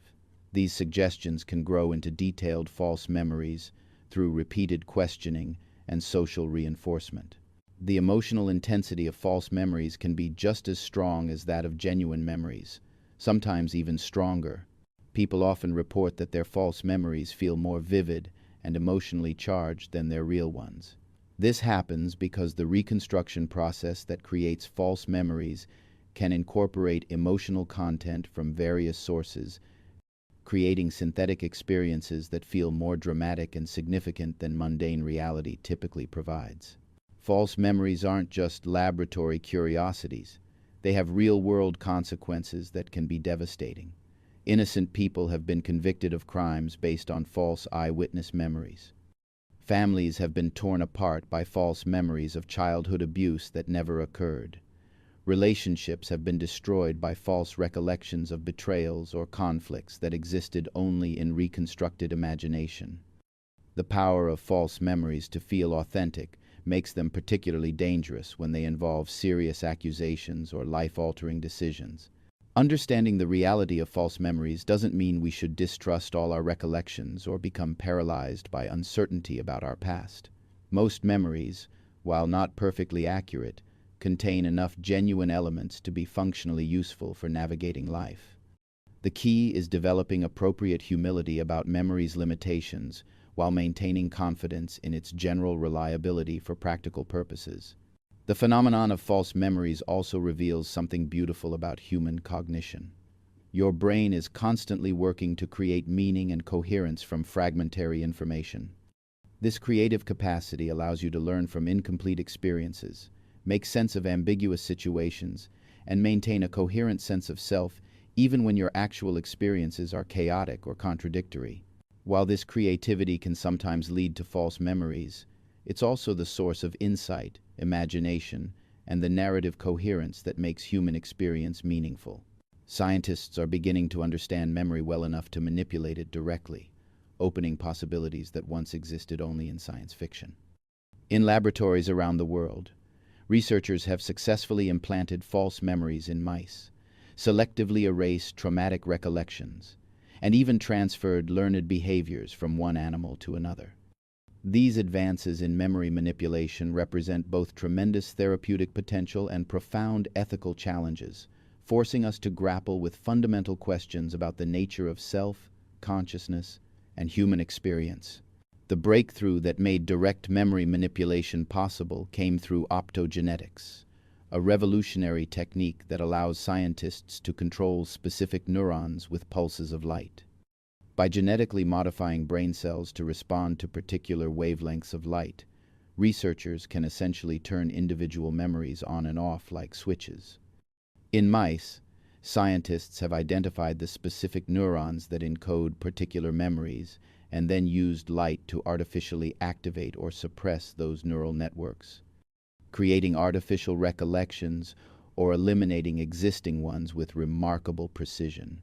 In one groundbreaking experiment, researchers allowed mice to explore a safe environment while recording which neurons were active during this exploration. Later, when the mice were in a completely different location, the scientists used light to artificially reactivate those same neurons. The mice behaved as if they were remembering the original safe environment, even though they were actually in a new place. Essentially, the researchers had implanted a false memory by artificially triggering the neural pattern associated with the original experience. Even more remarkably, scientists have demonstrated memory transfer between individual animals. By extracting RNA from the brains of trained snails and injecting it into untrained snails, researchers were able to transfer learned behaviors from one animal to another. The recipient snails exhibited conditioned responses they had never learned through their own experience, suggesting that memories might be encoded in molecular form and potentially transferable between individuals. In humans, less invasive techniques are already being used to modify memory in clinical settings. Deep brain stimulation, originally developed to treat Parkinson's disease, has shown promise for enhancing memory formation in patients with brain injuries. By delivering precisely controlled electrical pulses to specific brain regions, doctors can sometimes restore memory function that was lost due to trauma or disease. Some patients who couldn't form new memories after brain injuries have regained this ability through targeted stimulation. Transcranial magnetic stimulation offers another approach to memory modification. This technique uses magnetic fields to temporarily increase or decrease activity in specific brain regions. Researchers have used it to enhance memory formation during learning tasks, improve recall of previously learned information, and even disrupt the formation of fear memories. While the effects are typically temporary, they demonstrate the feasibility of non-invasive memory enhancement and modification. The therapeutic applications of memory manipulation are profound and exciting. For people suffering from post-traumatic stress disorder, the ability to weaken or eliminate traumatic memories could provide relief that traditional therapy cannot achieve. Patients with depression often ruminate on negative memories that reinforce their symptoms. Selective memory modification could potentially break these destructive thought patterns. People with addiction might benefit from weakening the powerful memory associations that trigger cravings and relapse. Memory enhancement technologies could help people with age-related cognitive decline maintain their independence and quality of life. Students could potentially learn more efficiently with memory-enhancing interventions. People in cognitively demanding professions could perform better with augmented memory capabilities. The potential to reduce human suffering and enhance human potential through memory manipulation is enormous. However, these same technologies raise disturbing ethical questions about identity, authenticity, and human autonomy. If traumatic memories are part of what shapes your personality and worldview, what happens to your sense of self when those memories are artificially removed? Would you still be the same person if your most formative experiences could be selectively edited or deleted? The continuity of memory is so fundamental to personal identity that altering it might constitute a form of psychological death and rebirth. The potential for abuse is equally concerning. Memory manipulation technologies could be used for political control, allowing authoritarian regimes to alter dissidents' recollections of government oppression. They could be used in legal settings to implant false memories of crimes or eliminate evidence of wrongdoing from witnesses' minds. The technology could be used to manipulate consumers, creating false memories of positive experiences with products or brands. The possibilities for exploitation are limited only by human imagination and moral restraint. Questions of consent become particularly complex when dealing with memory modification. How can someone give informed consent to having their memories altered when those very memories are part of what defines their ability to make decisions? If someone's judgment is impaired by traumatic memories, do they have the capacity to consent to having those memories removed? What about children or people with cognitive disabilities who might benefit from memory modification but cannot provide meaningful consent? The enhancement versus treatment distinction becomes blurry with memory technologies. While most people would support using memory modification to treat severe PTSD, what about using it to help students perform better on exams? Should memory enhancement be available to anyone who can afford it, or should it be regulated like prescription medication? The potential for memory modification to create or exacerbate social inequalities is significant if these technologies are expensive and not universally available. Cultural and religious considerations add another layer of complexity. Many traditions emphasize the importance of suffering and adversity in personal growth and spiritual development.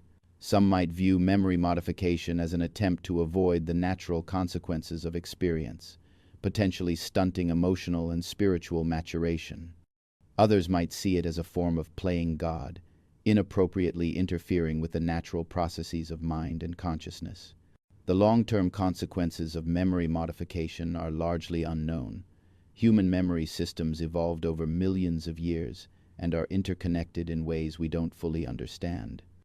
Altering one memory might have unexpected effects on other recollections or cognitive functions. The brain might develop compensatory mechanisms that reduce the effectiveness of interventions over time, or there might be unforeseen side effects that don't become apparent until years after treatment. Despite these challenges, research into memory manipulation continues to advance rapidly. The potential benefits for treating mental illness, enhancing human capabilities, and reducing suffering are too significant to ignore. The key is developing appropriate ethical frameworks, regulatory structures, and social safeguards to ensure that these powerful technologies are used responsibly and for the benefit of humanity rather than its exploitation. The future of memory manipulation will likely require ongoing dialogue between scientists, ethicists, policymakers, and the public to navigate the complex trade-offs between therapeutic potential and ethical risks. As these technologies become more sophisticated and accessible, society will need to grapple with fundamental questions about what it means to be human in an age when our most personal experiences can be artificially modified. The decisions we make about memory manipulation may ultimately shape not just individual lives, but the trajectory of human consciousness itself. And so, dear listener, we reach the end of our gentle exploration through the mysterious landscape of memory, though perhaps end isn't quite the right word when discussing something as fluid and ever-changing as remembrance itself. After all, this very conversation is already becoming part of your memory, transformed by your attention, colored by your current mood, filtered through your unique perspective, and ready to be reshaped each time you recall it. We've wandered together through the neuroscience of remembrance and the psychology of forgetting, discovering that memory is far less like a library and much more like a living story we tell ourselves about who we are and where we've been. What have we learned on this journey? That memory isn't a passive recording device, but an active, creative process that reconstructs the past each time we remember it. We've seen how your brain performs extraordinary feats of neural choreography to bind together scattered fragments of experience into coherent recollections, how emotion acts like a highlighter that makes certain memories burn brighter, while others fade into comfortable obscurity. We've discovered that forgetting isn't a failure but a sophisticated editing system that keeps your mind uncluttered and focused on what truly matters. We've explored how memory shapes identity so fundamentally that you literally are your memories, edited and embellished though they may be. Your sense of self, your relationships, your understanding of the world all rest upon the foundation of remembrance, even when those memories are reconstructed with creative liberties that would make a novelist proud. We've seen how memories are born through the delicate dance of neurons firing together and wiring together, creating the synaptic patterns that allow experience to echo through time. The social nature of memory has revealed itself as equally important as its biological mechanisms. Your memories aren't just yours. They're shaped and reshaped through every conversation, every shared story, every photograph viewed together with loved ones. Memory is collaborative, a collective construction project where individual recollections merge and influence each other in ways both subtle and profound. The stories your family tells, the cultural narratives you inherit, the social frameworks you use to make sense of experience, all become part of how you remember and therefore who you are. We've marveled at the ancient arts of memory, those sophisticated techniques that transformed ordinary minds into living libraries capable of storing vast amounts of information with remarkable precision. These memory palaces and elaborative encoding methods remind us that human memory, when properly trained and systematically developed, can achieve almost superhuman capabilities. They also reveal the deep connection between memory and imagination, showing how the same creative faculties that allow you to remember the past also enable you to envision possible futures. The unreliable narrator that is human memory has shown us its capacity for creative fiction, generating false memories with the same conviction and vivid detail as genuine recollections. This isn't a bug in the system, but a feature that allows memory to serve meaning-making as much as historical accuracy. Your brain prioritizes coherence and utility over perfect precision, creating narratives that help you navigate life, even when they don't match objective reality with photographic fidelity. Sleep has emerged as memory's secret ally, the quiet hours when your brain transforms from a busy office into a master archivist, sorting through the day's experiences and deciding what deserves permanent preservation. The dreams that flicker through your sleeping mind aren't just random neural noise, but possibly your brain's way of testing new connections, exploring creative combinations, and integrating recent experiences with existing knowledge in ways that conscious thought might never discover. Technology has become our external memory, extending our cognitive capabilities while potentially changing how we relate to information and even to ourselves. The smartphones that store our photos and contacts, the search engines that answer our questions, the digital archives that preserve our communications, all represent a new form of extended mind that raises profound questions about where memory ends and technology begins. The cutting-edge science of memory manipulation has opened possibilities that seem almost magical. The ability to strengthen or weaken specific memories, to implant false recollections, even to transfer learned behaviors between individuals.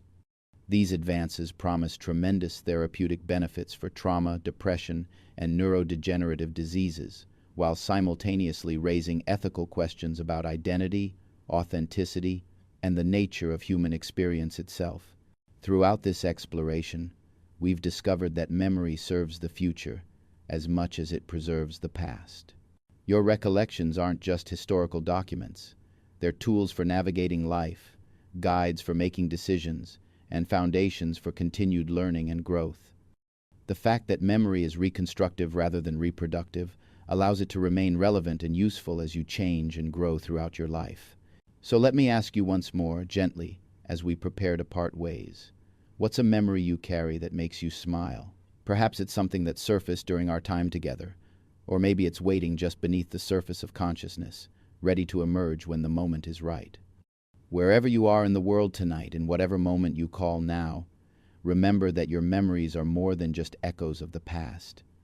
They're the invisible threads that weave your experiences into a coherent story, the foundation upon which your sense of self is built, and the compass that helps you navigate toward whatever comes next.